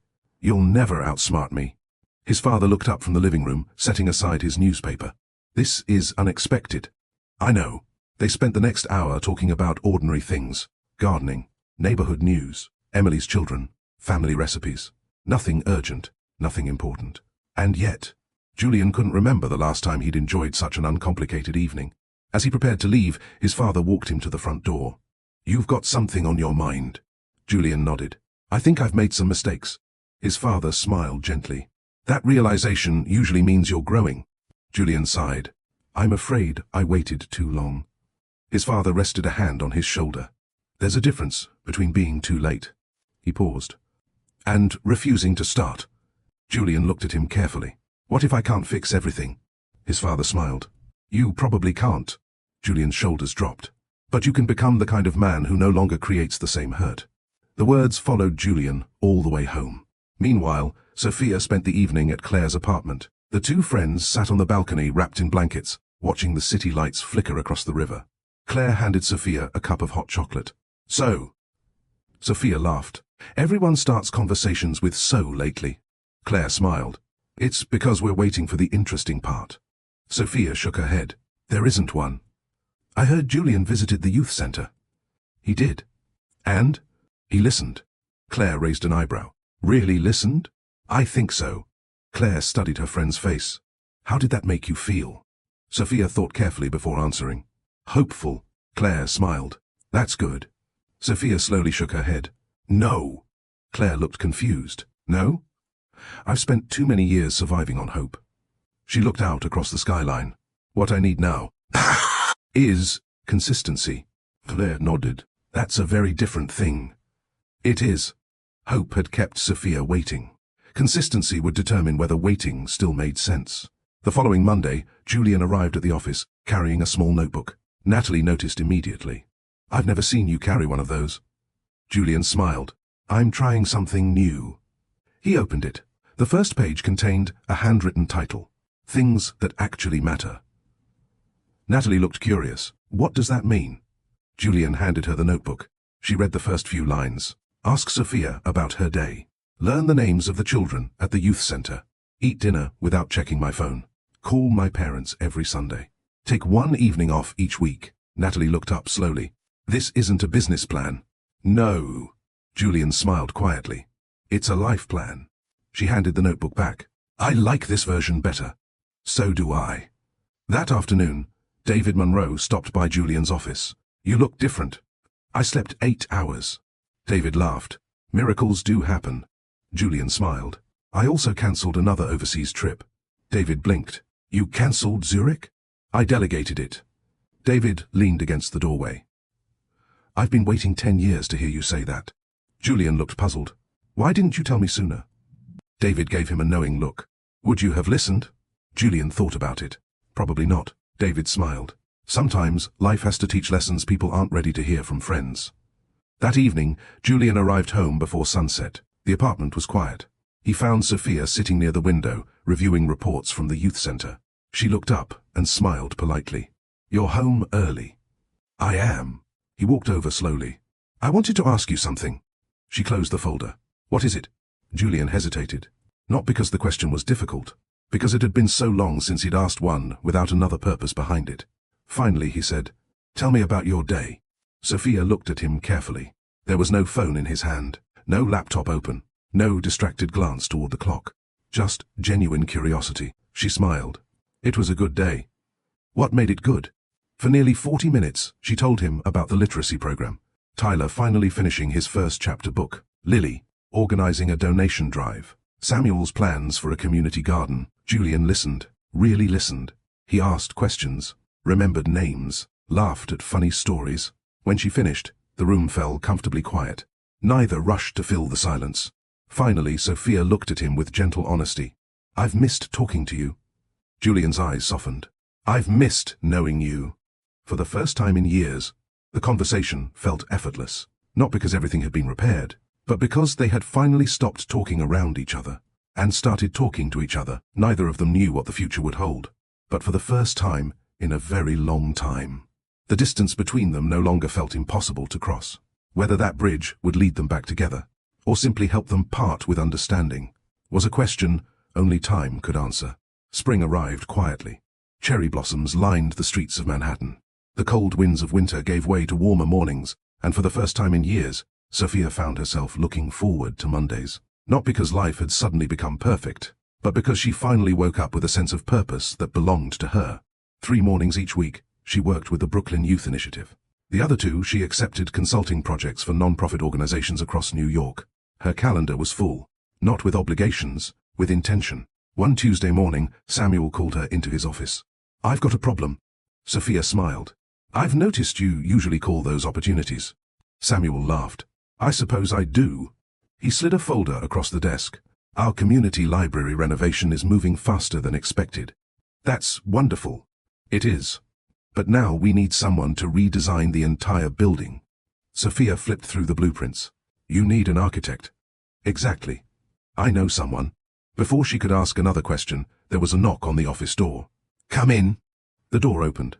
A tall man in his early 40s stepped inside carrying a leather portfolio. He wore dark jeans, a light blue button-down shirt with the sleeves rolled neatly to his elbows, and work boots that suggested he actually visited construction sites instead of merely approving them. His hair was neatly trimmed, with a touch of grey near his temples. His expression was calm, kind, confident, without trying to appear impressive. Samuel smiled. Perfect timing. He stood. "Sophia." He gestured toward the newcomer. "This is Ethan Brooks, our architect." Ethan extended his hand. "It's nice to finally meet you." Sophia smiled as they shook hands. "Finally?" Samuel laughed. "I've been telling Ethan about your ideas for weeks." Ethan nodded. "I've heard you're very good at turning impossible projects into realistic ones." Sophia smiled. "I've heard architects think consultants make impossible requests." "I usually do." They both laughed. The conversation felt effortless. Samuel spread the building plans across the conference table. The city approved funding for the renovation. Ethan pointed toward one section of the blueprint. "I want to open this wall." Sophia looked surprised. "Wouldn't that reduce office space?" "It would." "So why?" He smiled. "Because kids need more natural light than administrators need larger offices." Sophia looked at him with interest. "I hadn't thought about it that way." Ethan shrugged. "I spent most of my childhood in community centers." "You did?" "My mother worked in one." He smiled softly. "She always said buildings teach children how valuable they are." Sophia looked back at the plans. What did she mean? "If a place is dark, neglected, and falling apart." He tapped the blueprint gently. "Children begin believing they deserve dark, neglected places." Silence settled over the room. Samuel smiled. "This is why I hired him." Sophia couldn't help smiling too. This wasn't someone designing buildings for awards. He designed them for people.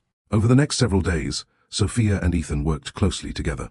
They toured schools, visited community centers, met with volunteers. Instead of rushing meetings, Ethan listened more than he spoke. One afternoon, they stood inside an abandoned library scheduled for renovation. Dust covered the bookshelves. Broken chairs sat stacked in one corner. Sunlight filtered through cracked windows. Sophia looked around. "It feels forgotten." Ethan nodded. "It does." She studied the old reading room. "What would you change first?" Ethan surprised her. "What would you change?" She laughed. "I asked you." "I know. But you're the one who understands how people use the space." Sophia thought carefully. "I'd move the children's section closer to the windows." "Why?" "So reading feels joyful." Ethan smiled. "I was hoping you'd say that." "You were?" "I already redrew the plans last night." He opened his portfolio.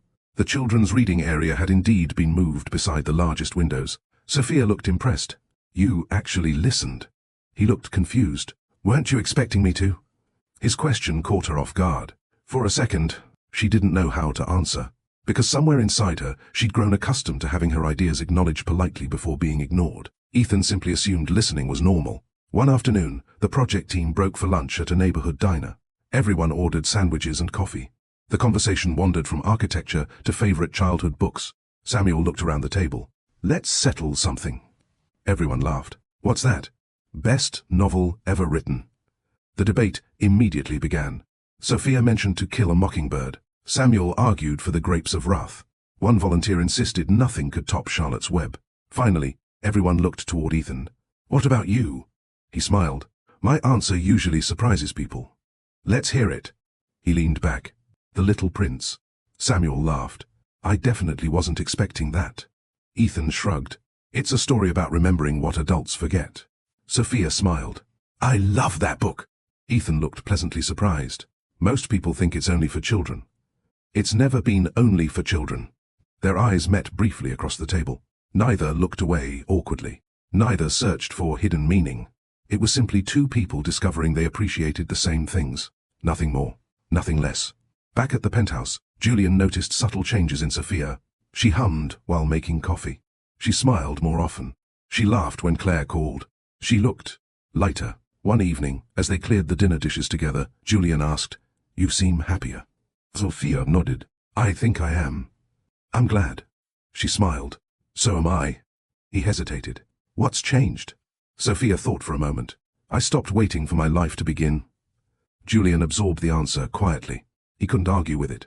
Nor could he ignore the uncomfortable realization that she had discovered that happiness while creating a life that no longer depended on him. The following Friday, Julian surprised her again. "I cleared my schedule tomorrow." Sophia looked up from her notebook. "You did?" "I was thinking." He smiled. "We could drive to Boston." Her expression softened. "Ashbury coffee?" "If you'd like." She looked genuinely touched. "I'd like that." For the first time in months, it felt as though they might be finding pieces of each other again. Not through grand gestures, through shared memories. Saturday morning arrived bright and clear. The drive to Boston felt strangely familiar. For the first hour, they simply talked. About music, books, Emily's children, Claire's latest attempt to learn Italian. Ordinary conversation, the kind they'd once had every day. When they arrived at Ashbury Coffee, the owner immediately recognized them. "I don't believe it." He laughed warmly. "My favorite couple." Sophia smiled. "It's been too long." "It has." He looked between them. "You still want the window table?" "Always," Julian answered. The owner led them over. For a little while. It almost felt like 15 years had disappeared. They laughed over old memories. Remembered the spilled coffee. Their first conversation. The proposal. Then, as they prepared to leave, the owner smiled at Julian. "You know?" Julian looked up. "I've always admired one thing about your wife." "What is that?" The owner looked at Sophia before answering. "She has a gift." Julian smiled. "I know." "No." The owner shook his head gently. "I don't think you do." Julian frowned slightly. "What do you mean?" "I've watched thousands of people walk through this cafe." He smiled warmly. "But very few make others feel important the way Sophia does." He paused. "Don't ever take that for granted." The words lingered in Julian's mind long after they left the cafe. Because deep inside, he knew he already had. And for the first time, he wasn't wondering how to convince Sophia to come back to the marriage they once had. He was wondering whether he had become worthy of standing beside the woman she had become. The drive back to New York was peaceful. The afternoon sun stretched across the highway as music played softly through the speakers. For the first time in years, Julian and Sophia spent several hours together without an interruption. No conference calls, no assistants, no urgent emails, just conversation. As they crossed into Connecticut, Julian glanced toward her. "I forgot how much I enjoyed road trips." Sophia smiled while looking out the window. "You used to love them." "I did. You once drove 6 hours because I said I wanted to see the fall leaves." Julian laughed. "I remember. You got us completely lost." "I prefer the phrase, unexpectedly adventurous." She laughed. "No. You missed 3 exits. I eventually found the destination. You asked a farmer for directions. He gave excellent directions. And homemade apple pie." Julian grinned. "Worth getting lost." For a brief moment, neither of them thought about the difficult months behind them. They simply enjoyed being two people sharing old memories. Sometimes, healing didn't begin with solving the biggest problems. Sometimes it began with remembering why two people had chosen each other in the first place. When they returned to Manhattan, reality quietly resumed. Julian's phone lit up with missed calls. His assistant had sent several messages. An investor from London wanted an emergency meeting. Sophia noticed him, looking at the screen. "You should answer." Julian looked back at her. "It can wait." She smiled. "I appreciate that." He slipped the phone back into his pocket. "But don't do it because you think that's what I want." He looked surprised. "What do you mean?" "I don't want you pretending to become someone you're not." She opened the apartment door. "I want you to make choices because they're truly your priorities." Julian stood silently in the hallway. She wasn't asking him to abandon his career. She was asking him to be honest about what mattered most. Monday morning brought another full day at the Brooklyn Youth Initiative. Construction had officially begun on the library renovation. Volunteers carried lumber inside, while painters prepared classrooms for fresh coats of color. Ethan stood in the middle of the old reading room studying a blueprint. Sophia walked over carrying coffee. "I guessed black." He smiled. "You guessed correctly." She handed him the cup. "You've been here since 6? 5:30. She laughed. "That's earlier than Samuel." "I wanted to double-check the foundation before everyone arrived." He pointed toward one section of the floor. If we reinforce this beam, too. He explained several structural changes. Sophia listened carefully. She wasn't pretending to understand everything. When he finished, she smiled. I understood about half of that. Ethan laughed. Fair. The important part is... He tapped the blueprint. This room will be safe for another 50 years. Sophia looked around the dusty library. That's a wonderful thing to build. As the weeks passed, their professional partnership became easy. They respected each other's opinions. When they disagreed, neither tried to win. Instead, they tried to understand.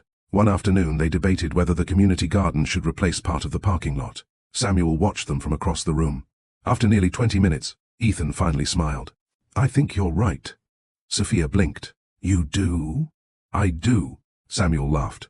I've never seen an architect admit that. Ethan shrugged. My goal isn't to protect my ego. It's to build the best project. Sophia looked at him thoughtfully. There had been a time when hearing those words wouldn't have surprised her. Now, they did. Not because Ethan was extraordinary, because mutual respect had become unfamiliar.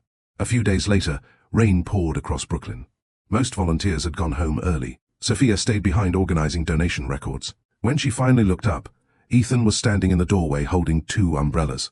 I figured you might need one. She smiled. You thought ahead. I usually try to. They stepped outside together. The sidewalks shimmered beneath the rain. For several blocks, neither spoke. The silence wasn't awkward. It felt comfortable. Eventually, Ethan said, Samuel told me a little about your non-profit work. Sophia smiled. He probably exaggerated. He actually didn't. They continued walking. I also know you were one of the youngest community development consultants in the region. I had good mentors. You also worked incredibly hard. She looked at him. You did your research.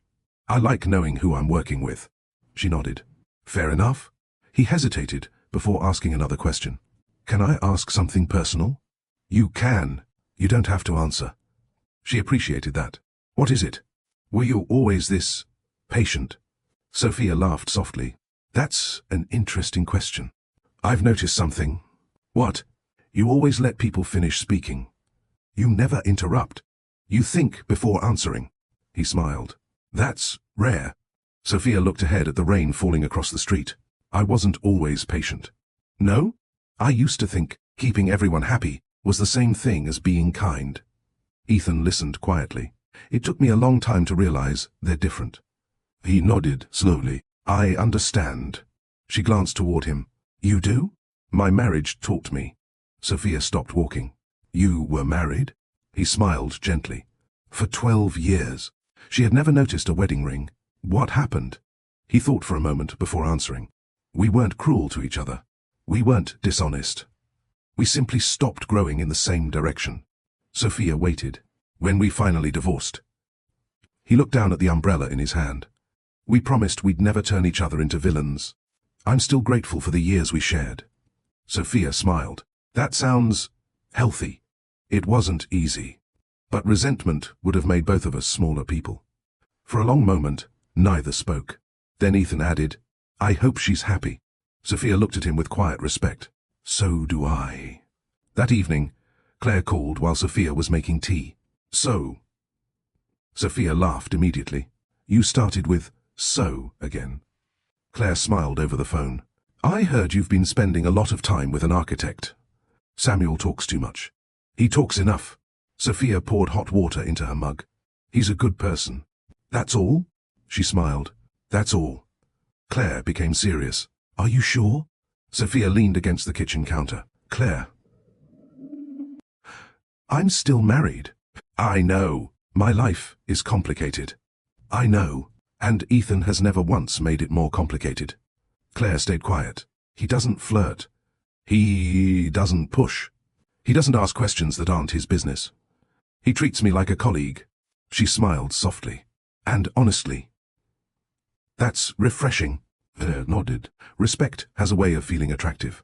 Sophia didn't answer, because she knew Claire wasn't talking about romance. She was talking about something deeper. The quiet comfort of being treated with dignity. Meanwhile, Julian sat alone in his office reviewing financial reports. The numbers blurred together. Instead of opening the next document, he found himself opening a web browser. He typed, Brooklyn Youth Initiative Library. Project photos filled the screen. Children painting bookshelves. Volunteers, planting flowers. Samuel, speaking with donors. Then, he found a picture of Sophia and Ethan standing over a large blueprint, smiling during a discussion about the renovation. The caption read, "Community leaders collaborating to create brighter spaces for New York's children."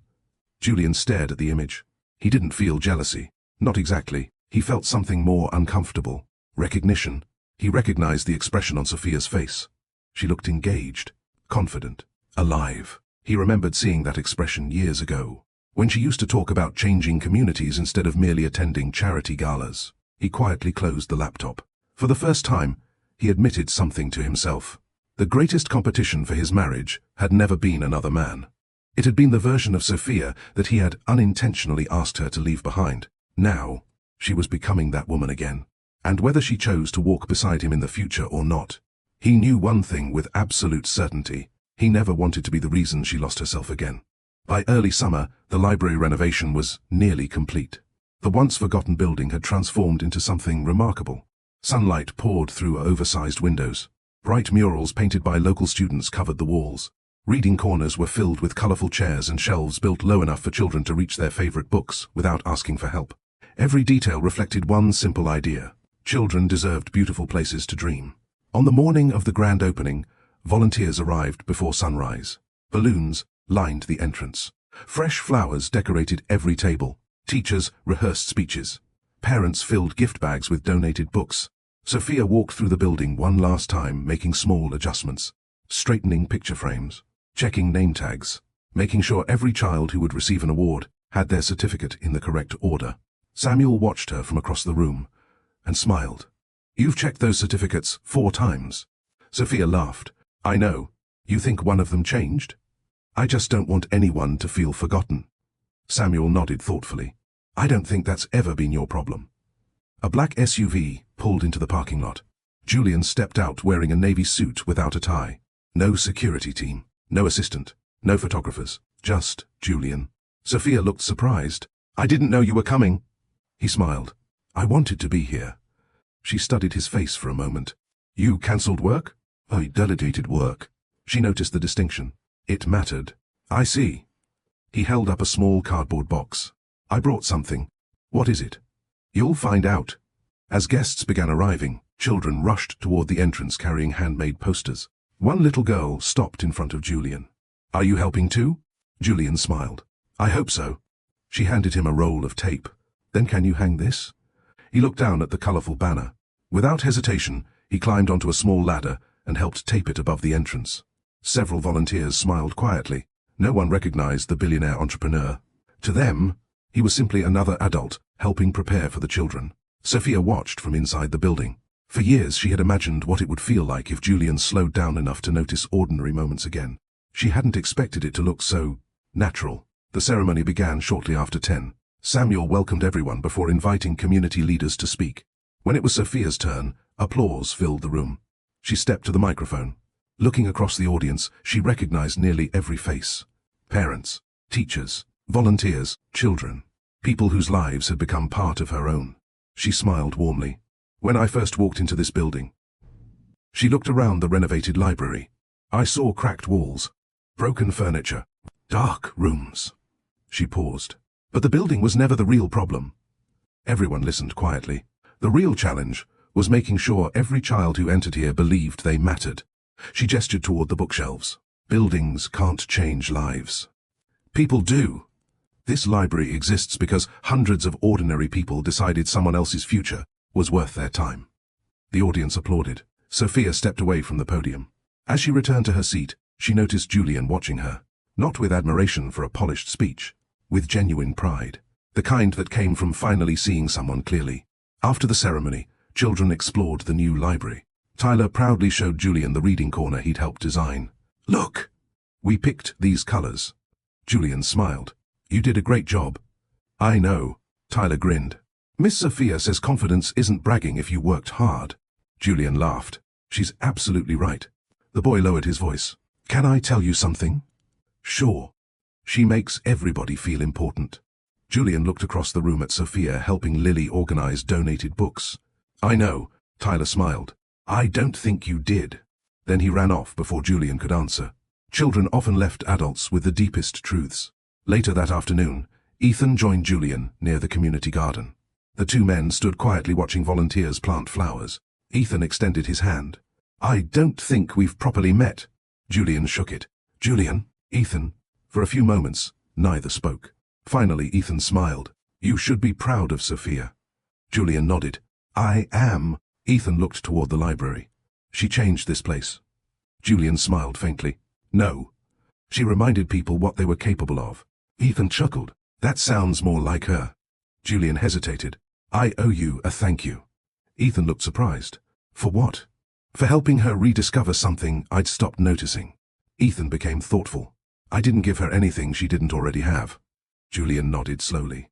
"I know. That's the point." That evening, after everyone had gone home, Julian and Sophia remained behind to help clean up.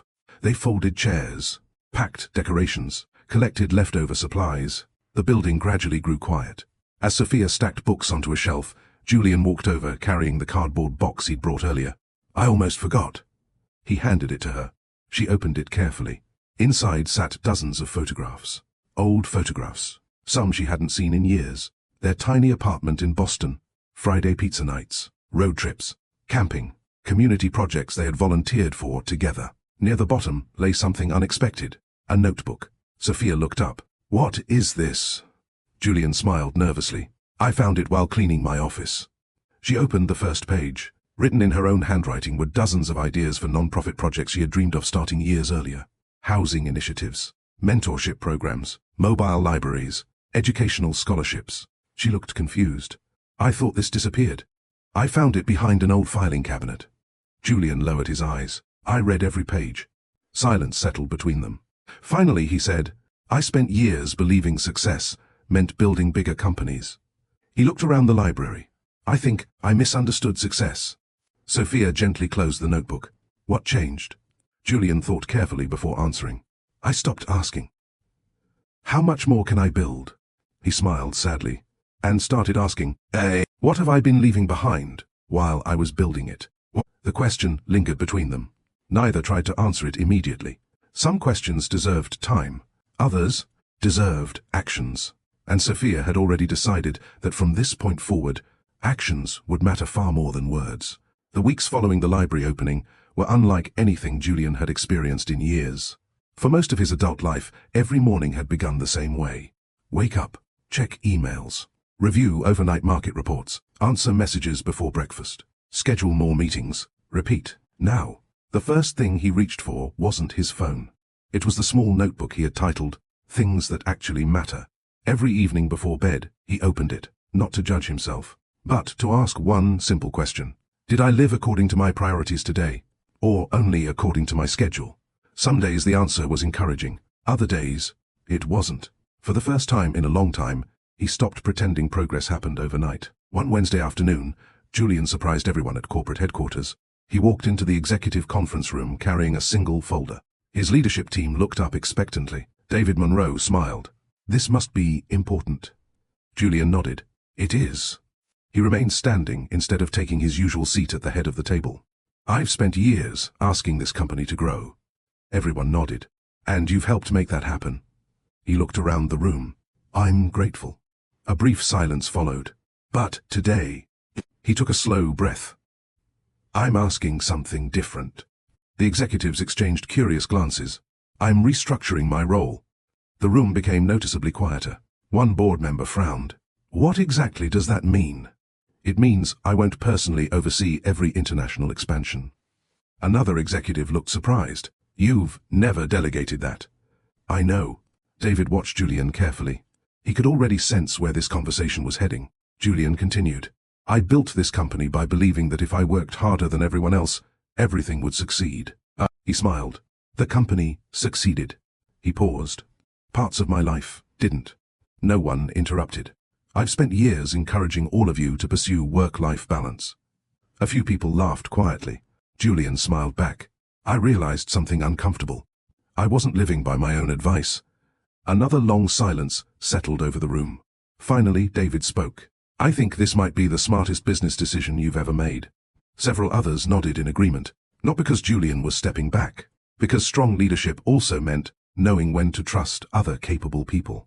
Later that afternoon, Natalie entered Julian's office carrying his updated calendar. She smiled. "You have 3 empty evenings next week." Julian looked at the schedule. "Really? You insisted." She laughed. "I almost thought the computer had made a mistake."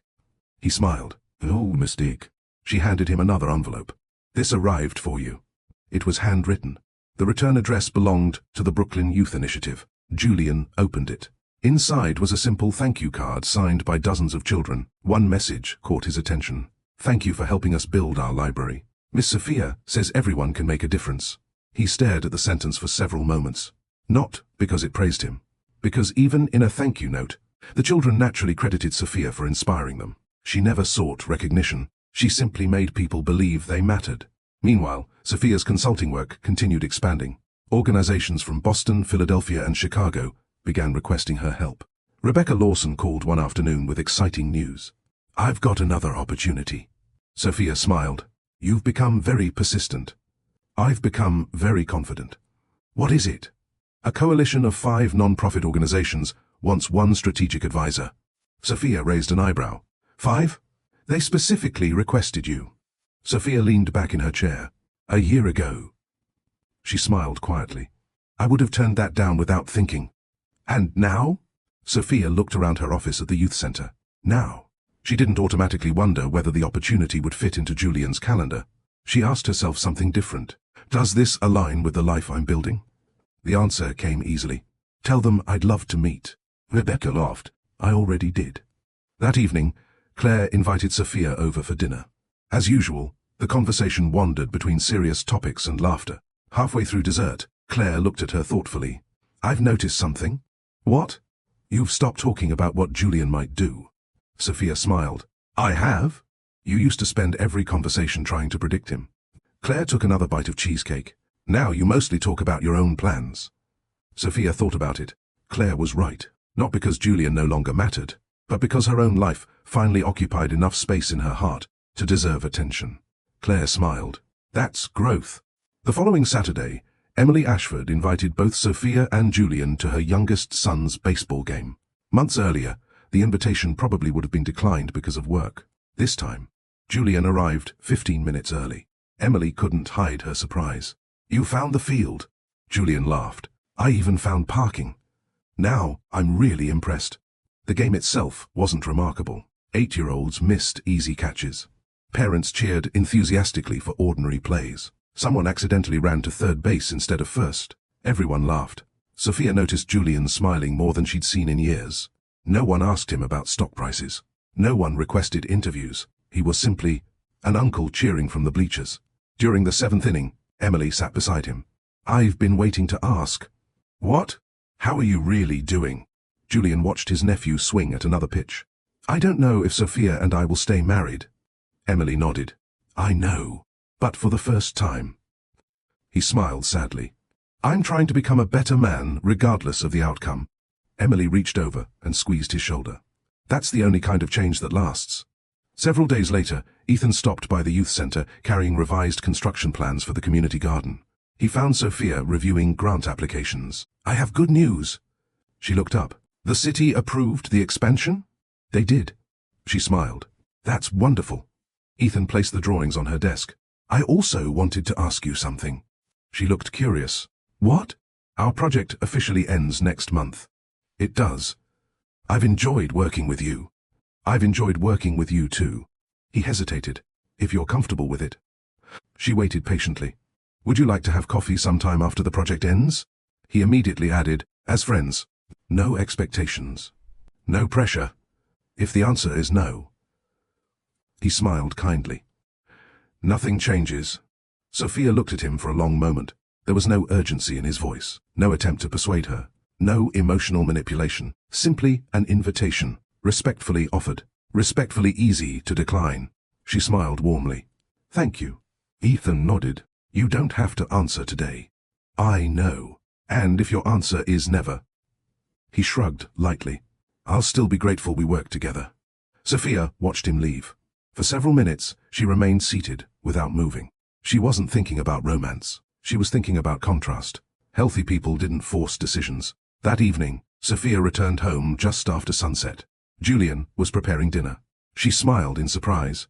"Something smells good." "I hope so." He laughed. "I followed the recipe exactly." She set her bag down. "How was your day?" Julian looked genuinely pleased by the question. "It was good. I delegated 2 meetings. I had lunch with my father. I actually left the office before 6. Sophia smiled. "I'm happy for you." He noticed she meant it. Not because it benefited her, because she wanted good things for him. That realization humbled him. As they sat down to eat, Julian looked across the table. "I don't expect forgiveness to happen quickly." Sophia nodded. "I know. I don't even expect it to change the outcome." She remained quiet. "But if our marriage ends—" He looked at her with complete honesty. "I don't want it to end because I refuse to become the man I should have been." Sophia looked into his eyes. For the first time in years, she believed him. Not because of the apology, not because of the words, because his actions had quietly been telling the same story for months. Still, believing someone has changed, and deciding to rebuild a marriage with them, were 2 very different decisions. And Sophia knew that before she chose either path, she would have to answer one question that no one else could answer for her. Was she moving toward the future she truly wanted, or simply feeling guilty about leaving the past behind? Summer settled comfortably over New York. The community garden behind the Brooklyn Youth Initiative had become the neighborhood's favorite gathering place. Tomatoes climbed wooden trellises. Sunflowers stretched toward the sky. Children proudly watered vegetables they had planted themselves. What had once been an empty patch of cracked concrete had become a place where families lingered long after the day's programs ended. Sophia walked slowly through the garden one Friday afternoon, smiling as Tyler carefully examined a tomato nearly the size of his hand. "Miss Sophia?" He ran over excitedly. "Look!" She crouched beside him. "That's impressive." "I grew it myself." "You certainly did." He looked up proudly. "My grandma says good things take time." Sophia smiled. "Your grandmother gives excellent advice." Tyler nodded seriously. "She says people are kind of like gardens." "Oh? If nobody takes care of them?" He pointed toward a patch of weeds near the fence. "They get messy." Sophia laughed softly. "I think your grandmother is very wise." "So do I." He hugged the tomato gently before running back toward the other children. Sophia watched him go. Sometimes, the simplest lessons arrived from the smallest teachers.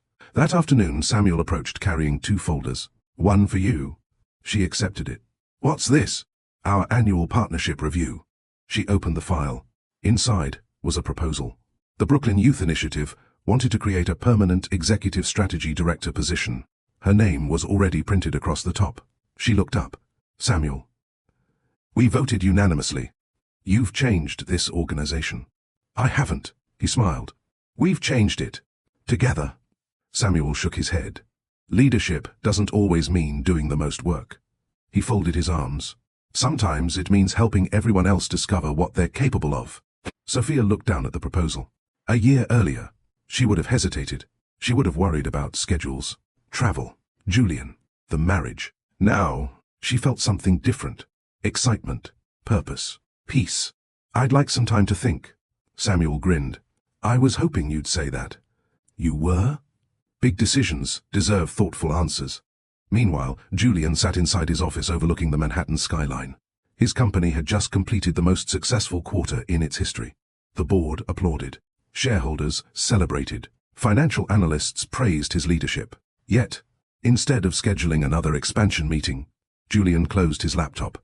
He looked toward the family photograph sitting on the corner of his desk. It showed him and Sophia standing on the coast of Maine on their wedding day. He picked it up. For a long time, he simply looked at it. David Monroe knocked lightly before entering. "You wanted to see me?" Julian nodded. "I've made a decision." David smiled. "I had a feeling." Julian slid a folder across the desk. Inside were documents naming David as Chief Executive Officer. David blinked. "What is this?" "I'm stepping down." Silence filled the office. "You're serious?" "I am." David looked stunned. "You built this company." "I did." "So why now?"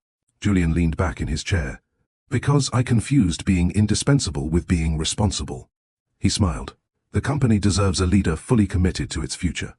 And the first—" He looked out the window. "Need to become fully committed to mine." David slowly closed the folder. "I'll only accept this if you're sure."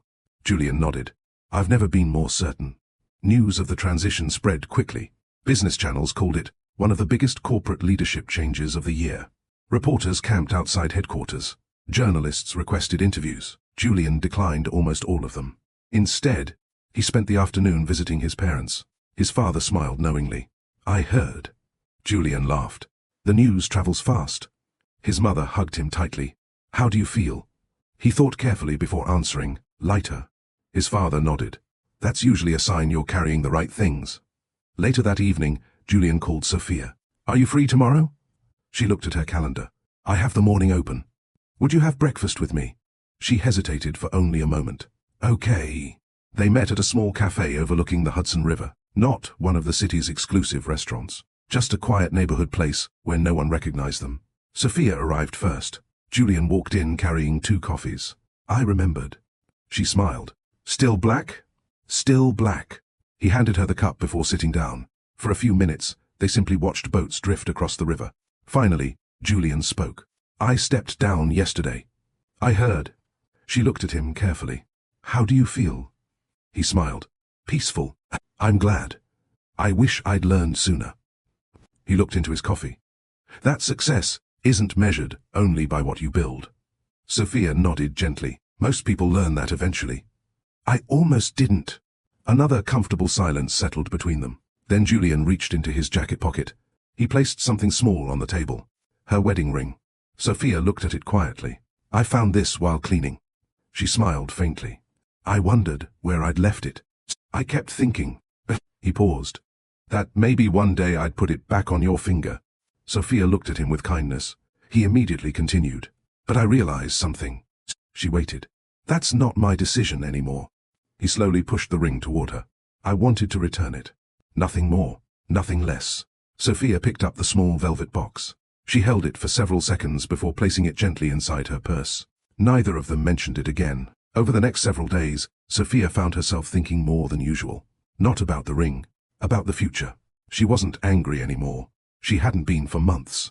She respected the changes Julian had made. She admired his humility. She believed he had genuinely grown. The question wasn't whether Julian had changed. The question was different. Could she honestly say her heart wanted to build another future with him? Or had that season quietly passed? She didn't know. Not yet. A week later, the community garden hosted its annual family picnic. Children chased one another across the grass. Parents competed in 3-legged races. Volunteers grilled hamburgers beneath colorful tents. Ethan arrived carrying homemade lemonade. Samuel laughed. "You've officially become part of the neighborhood." "I think that's a compliment." "It definitely is." Sophia walked over. "You made lemonade?" "I followed my grandmother's recipe." She took one sip. "Your grandmother was talented." Ethan grinned. "I'll tell her you said that." The afternoon unfolded easily. No awkwardness, no hidden agendas, simply good people enjoying one another's company. At one point, Tyler ran over carrying a soccer ball. "Mr. Ethan, you have to play." Ethan looked at Sophia. "I don't think I can say no." "You definitely can't." For the next hour, Ethan played soccer with the children, laughing every time someone accidentally scored on the wrong goal. Sophia watched from a nearby bench. Claire quietly sat beside her. "You look happy." Sophia smiled. "I am." Claire followed her gaze toward Ethan, laughing with the children. "I'm not asking because of him." She looked back at Sophia. "I'm asking because of you." Sophia nodded slowly. "I think..." She searched for the right words. "I've finally stopped trying to earn love." Claire smiled. "What changed?" Sophia looked across the garden where volunteers, parents and children laughed together. "I realized the right people never asked me to." The family picnic ended just before sunset. Parents packed folding chairs into their cars. Children hugged volunteers goodbye, already asking when the next event would be. The community garden slowly grew quiet. Sophia remained behind, helping Samuel collect the last of the decorations. She folded tablecloths while he stacked empty boxes. After several minutes, Samuel smiled. "I've been waiting all day." "For what?" "To ask you something." Sophia laughed. "Today seems to be full of questions." "It is." He leaned against one of the picnic tables. "Have you made a decision about the executive strategy director position?" Sophia looked across the garden. The flowers swayed gently in the evening breeze. Children's laughter still echoed faintly from the nearby sidewalk. She thought about the proposal. Then, about the woman she had been a year ago. The answer felt surprisingly clear. She looked back at Samuel. I'd be honored to accept. Samuel's face lit up. I was hoping you'd say that. They shook hands, but the moment quickly turned into a warm hug. You've earned this, he said. No. Sophia smiled. We've earned this. Samuel laughed. I knew you were going to say that. That evening, Sophia returned to the penthouse. The apartment was unusually quiet. Julian was sitting on the balcony reading a book. Not a business report. Not a financial journal. Just a novel. He looked up as she stepped outside. How was the picnic? It was wonderful. She sat across from him. I accepted the position. Julian smiled immediately. You did? I did. He didn't hesitate. I'm proud of you. Sophia looked into his eyes. There wasn't even a trace of disappointment, only genuine happiness. Thank you. He closed his book. You know. What? I spent years thinking your biggest dreams fit somewhere around mine. He smiled sadly. I never realized they deserved their own place. Sophia nodded quietly. They always did. Neither spoke for a while. The silence wasn't uncomfortable. It felt respectful, like two people finally acknowledging truths they had avoided for years. A few days later, Ethan called. I hope I'm not interrupting. Not at all. I wanted to congratulate you. Samuel told you? He tells everyone. Sophia laughed. That sounds like him. There was a brief pause. Can I ask you something? You can, my invitation. He spoke carefully. The coffee. You never answered. Sophia appreciated that he hadn't brought it up before. He had truly meant what he said. No pressure. No reminders. No expectations. She took a slow breath. Ethan. I'm still legally married. I know. I'm working through a lot. I know. I don't think it would be fair. She searched for the right words. To begin anything before I know I've fully closed the previous chapter. There was complete silence for a moment. Then Ethan smiled. I think that's one of the healthiest answers I've ever heard. Sophia laughed softly. You aren't disappointed? Oh, I am. He admitted it honestly. But disappointment isn't the same thing as resentment. She felt herself smile. I respect you too much. Oh, he continued gently, to ask you to rush a decision that affects your life. Sophia looked out the window. Thank you. No, he laughed quietly. Thank you. For being honest. After the call ended, Sophia sat in thoughtful silence. There had been a time when she would have felt guilty for disappointing someone. Now, she understood something different. Honesty was kinder than false hope. The following weekend, Julian invited Sophia to join him for a walk through Central Park. The leaves had just begun changing colors again. Almost a full year had passed since the night of the gala. They walked without rushing, watching families ride bicycles, children sailing toy boats across the pond, street musicians performing jazz beneath the trees. Finally, Julian stopped near a quiet bench. I've been thinking. Sophia smiled. You've been doing a lot of that lately. I have. He sat down. She joined him. For a long moment, he simply watched the water. Then he spoke. I love you. Sophia remained quiet. I probably always will. He smiled faintly.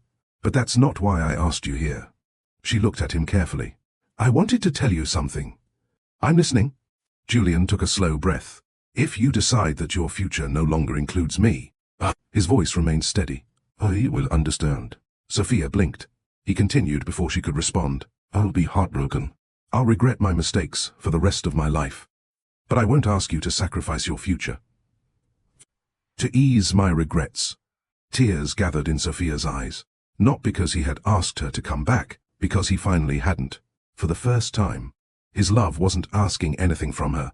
It simply wanted what was best for her, even if that future didn't include him. Sophia looked down at her hands. I've spent months trying to understand something. Julian listened quietly. I kept asking whether people can change. She smiled sadly. I know now that they can. He nodded. They can. She looked directly into his eyes. But another question kept following me. What question? Whether changed people are always meant to continue the same relationship. Julian lowered his eyes. He already knew the answer before she spoke it.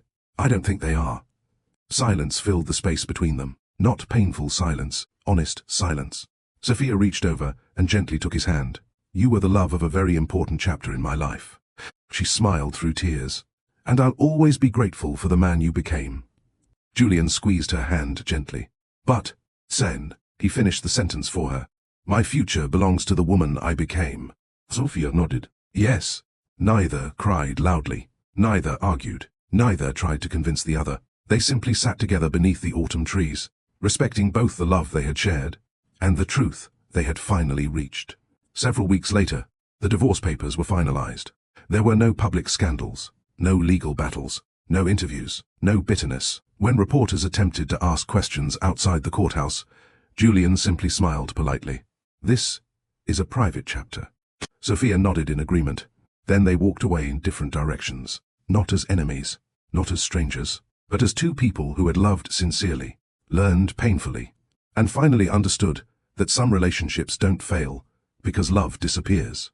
Sometimes, they end because growth carries two people toward different futures. As Sophia drove away from the courthouse, her phone buzzed. A message from Claire.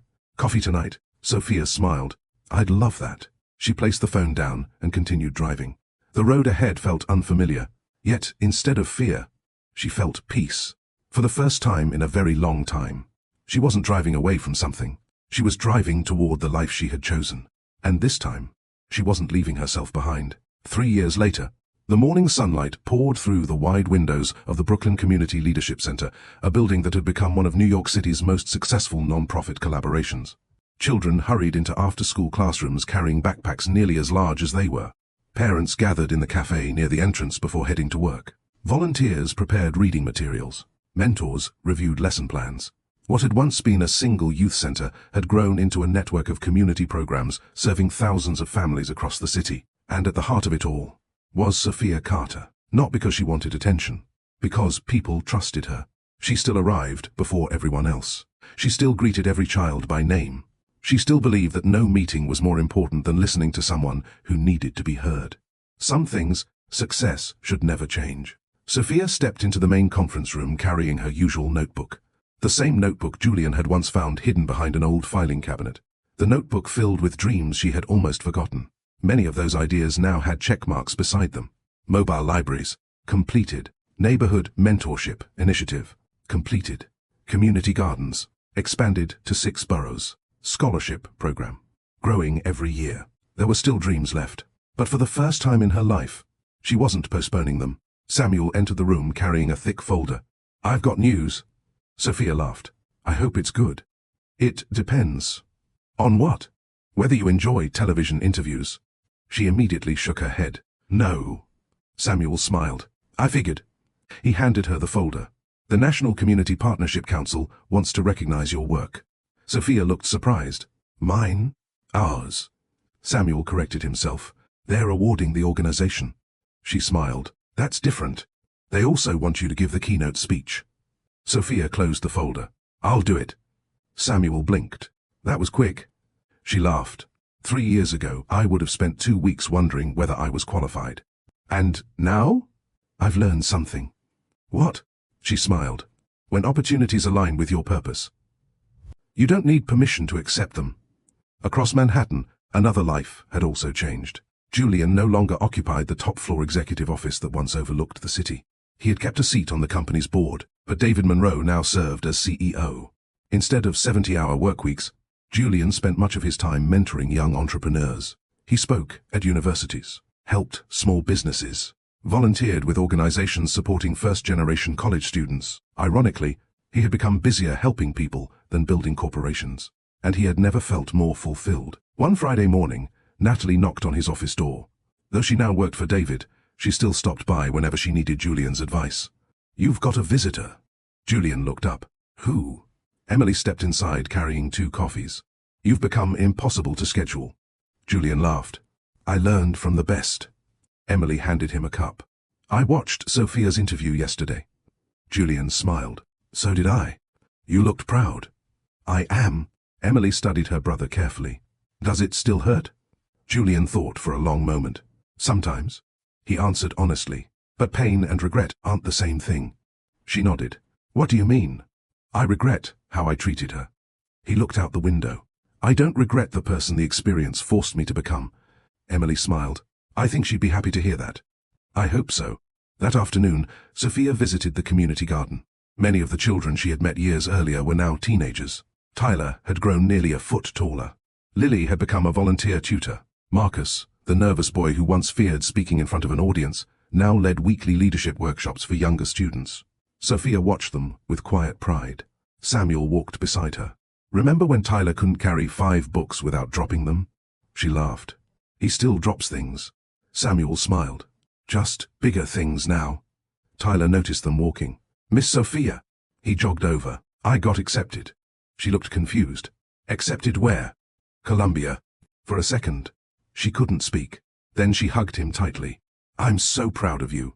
He smiled. "You know what my admissions essay was about?" "What?" "The day you told me courage wasn't the absence of fear." Sophia felt tears fill her eyes. "I still remember that." "So do I." He looked around the community center. "You changed my life." She shook her head. "No. You did the hard part. I just reminded you what you were capable of." Tyler smiled. "Exactly." That evening, Claire hosted one of her famous dinner parties. Old friends gathered around a long wooden table. Laughter filled the apartment. Stories bounced from one end of the room to the other. Sophia noticed someone arriving with dessert. Ethan. He smiled warmly. "I brought pie." Claire laughed. "You always bring pie." "My grandmother says nobody argues while eating pie." Sophia smiled. "She sounds wiser every year." Dinner flowed naturally. No one tried to impress anyone. No one dominated conversations. Everyone listened as much as they spoke. Halfway through the evening, Claire quietly leaned towards Sophia. "You've noticed, haven't you?" "Noticed what?" "Ethan." Sophia smiled. "I've noticed he's still a good man." Claire nodded. "And?" Sophia looked across the room where Ethan was helping Claire's nephew with a difficult puzzle. He wasn't trying to be the center of attention. He simply enjoyed helping. "I've also noticed." "Ah," she smiled softly. "He's never once made me feel rushed." Claire reached over and squeezed her hand. The right people rarely do. Later that night, after everyone had gone home, Ethan walked Sophia to her car. The summer air felt warm and peaceful. For a few moments, they simply stood beside the sidewalk. Finally, Ethan smiled. "I've been thinking." Sophia laughed. "That usually means a serious conversation." "It probably does."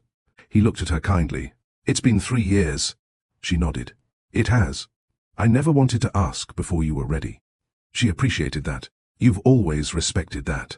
He smiled. "I hope so." He reached into his jacket pocket. Not for a ring. Not yet. Instead, he pulled out 2 tickets. Sophia looked curious. "What are these?" "The Boston Community Leadership Conference." She blinked. "The one at the convention center?" He nodded. "They asked me to speak about community architecture." She smiled. "They asked me to give the keynote." "I know," he laughed. "I thought—" He hesitated. "Maybe we could drive there together." Sophia looked at the tickets, then back at Ethan. A simple road trip. No expectations. No pressure. Just 2 people who had spent years building trust instead of demanding certainty. She smiled. "I'd like that." As they climbed into the car, neither of them knew that the road to Boston would quietly become the beginning of another beautiful chapter. Not because either of them needed someone to complete their lives, but because 2 whole people were finally ready to walk beside each other. The drive to Boston began just after sunrise. Unlike the road trips Sophia had taken years earlier, there was no pressure to arrive at a specific time. No rushing. No phone calls every 20 minutes. No carefully managed itinerary. Ethan drove with the windows slightly open while soft jazz played through the speakers. The silence between them never felt uncomfortable. Sometimes they talked for miles. Sometimes they simply watched the countryside roll past. Both were equally easy. As they crossed into Massachusetts, Ethan smiled. "I have a confession." Sophia laughed. "That sounds serious." "It isn't. I've been looking forward to this drive more than the conference."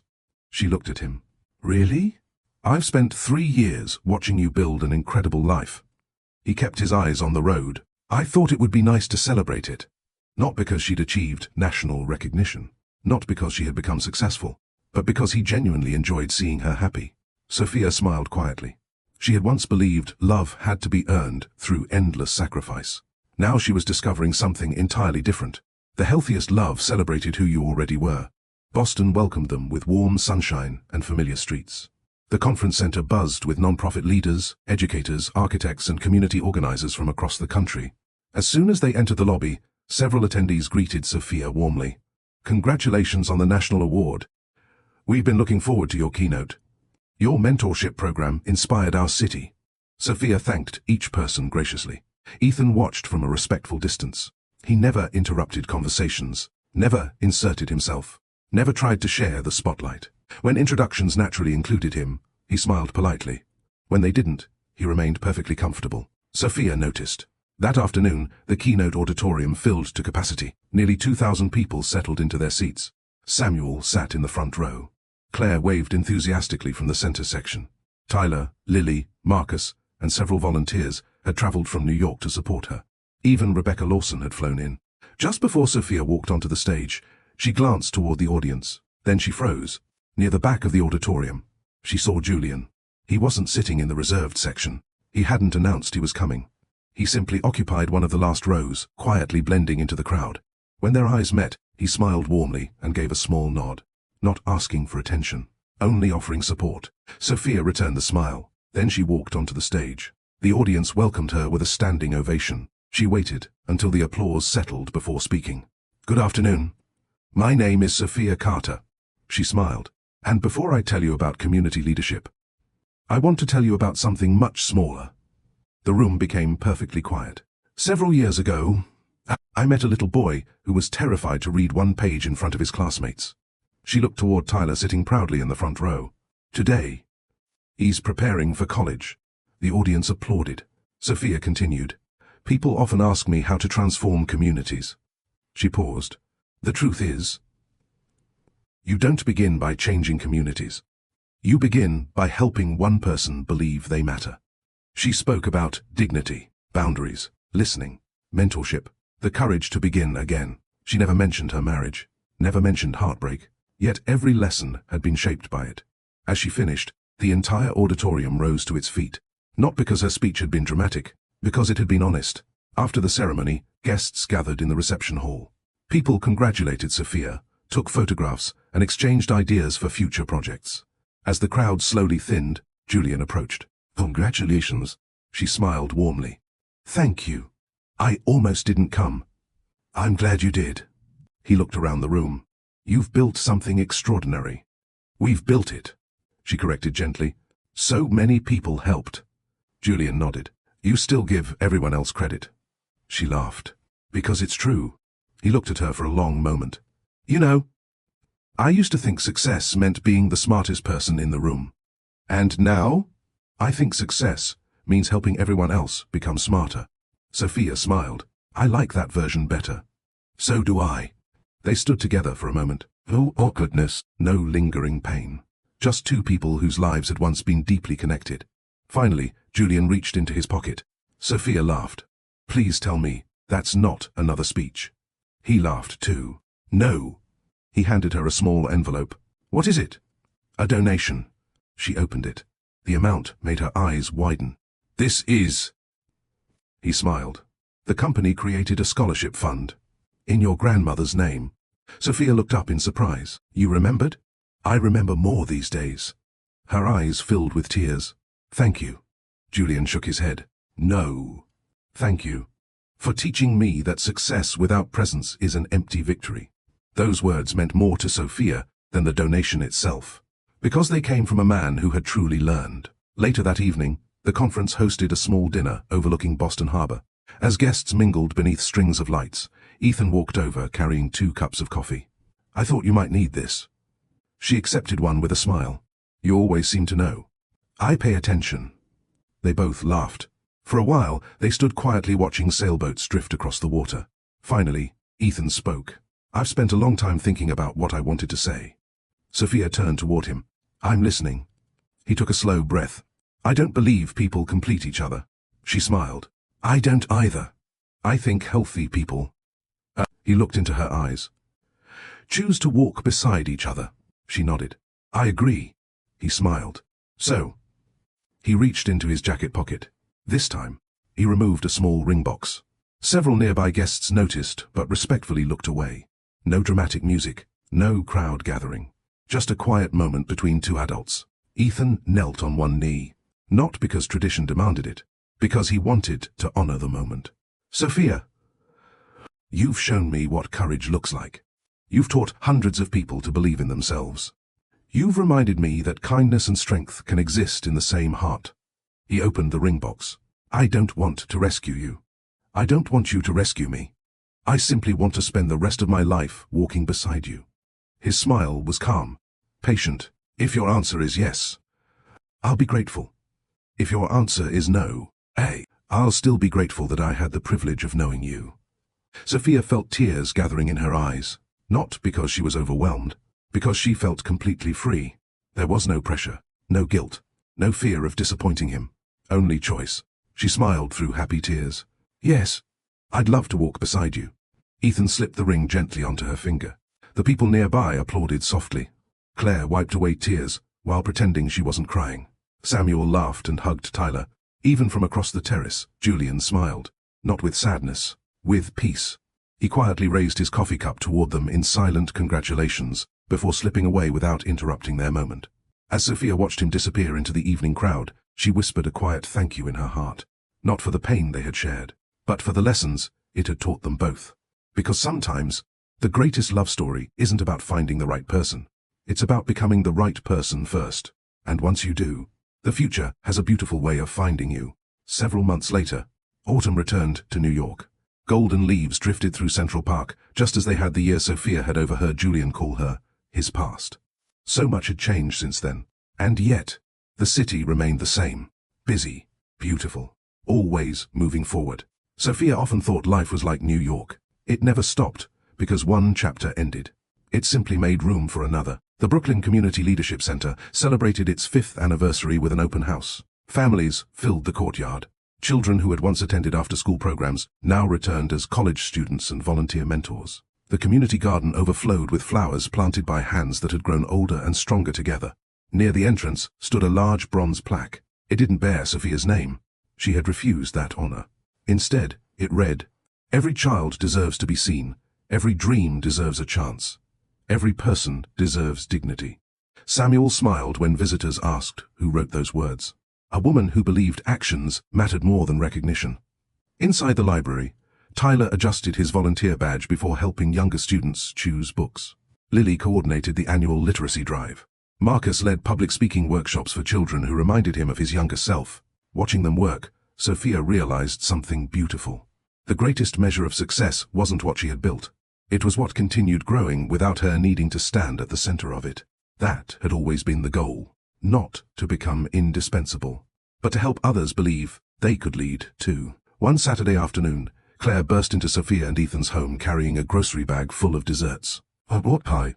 Ethan laughed from the kitchen. "I thought I was responsible for pie." Claire shrugged dramatically. "I don't trust one pie." Everyone laughed.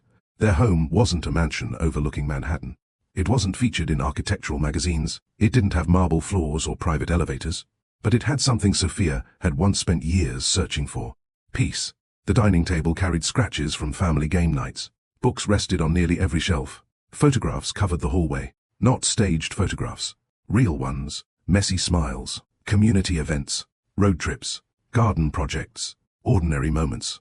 The kind of moments that quietly become life's greatest treasures. Later that evening, Ethan and Sophia walked through their neighborhood. He reached for her hand. She smiled and intertwined her fingers with his. Not because she needed reassurance, because she wanted connection. There was a difference. As they passed a bookstore, Ethan stopped. "I have something for you." He disappeared inside for only a minute, before returning with a wrapped package. "You know our anniversary isn't until next month." "I know," she laughed. "So what's this for?" He smiled. "No reason." She unwrapped it carefully. Inside was a leather-bound journal. The first page already contained a handwritten sentence. "For all the dreams you haven't dreamed yet." Sophia looked up. "You remembered?" "I always will." He knew she had once stopped dreaming because she believed making room for someone else's future meant shrinking her own. He wanted to make sure that never happened again. She hugged him tightly. "Thank you." Across town, Julian sat on the porch of his parents' house, watching Emily's children chase fireflies across the yard. His father settled into the chair beside him. "You seem peaceful." Julian smiled. "I am." "You still think about her?" "Sometimes." His father nodded. "That's normal." Julian looked toward the children laughing in the fading sunlight. "I used to think losing my marriage was the worst thing that ever happened to me." "And now?" He smiled thoughtfully. "I think refusing to learn from it would have been." His father rested a hand on his shoulder. "Then maybe you didn't lose everything." Julian looked around the yard. "Family." Friends, purpose, second chances. No. He smiled. I think I finally found what I was too busy to notice. Months later, Sophia received an unexpected letter. No return address.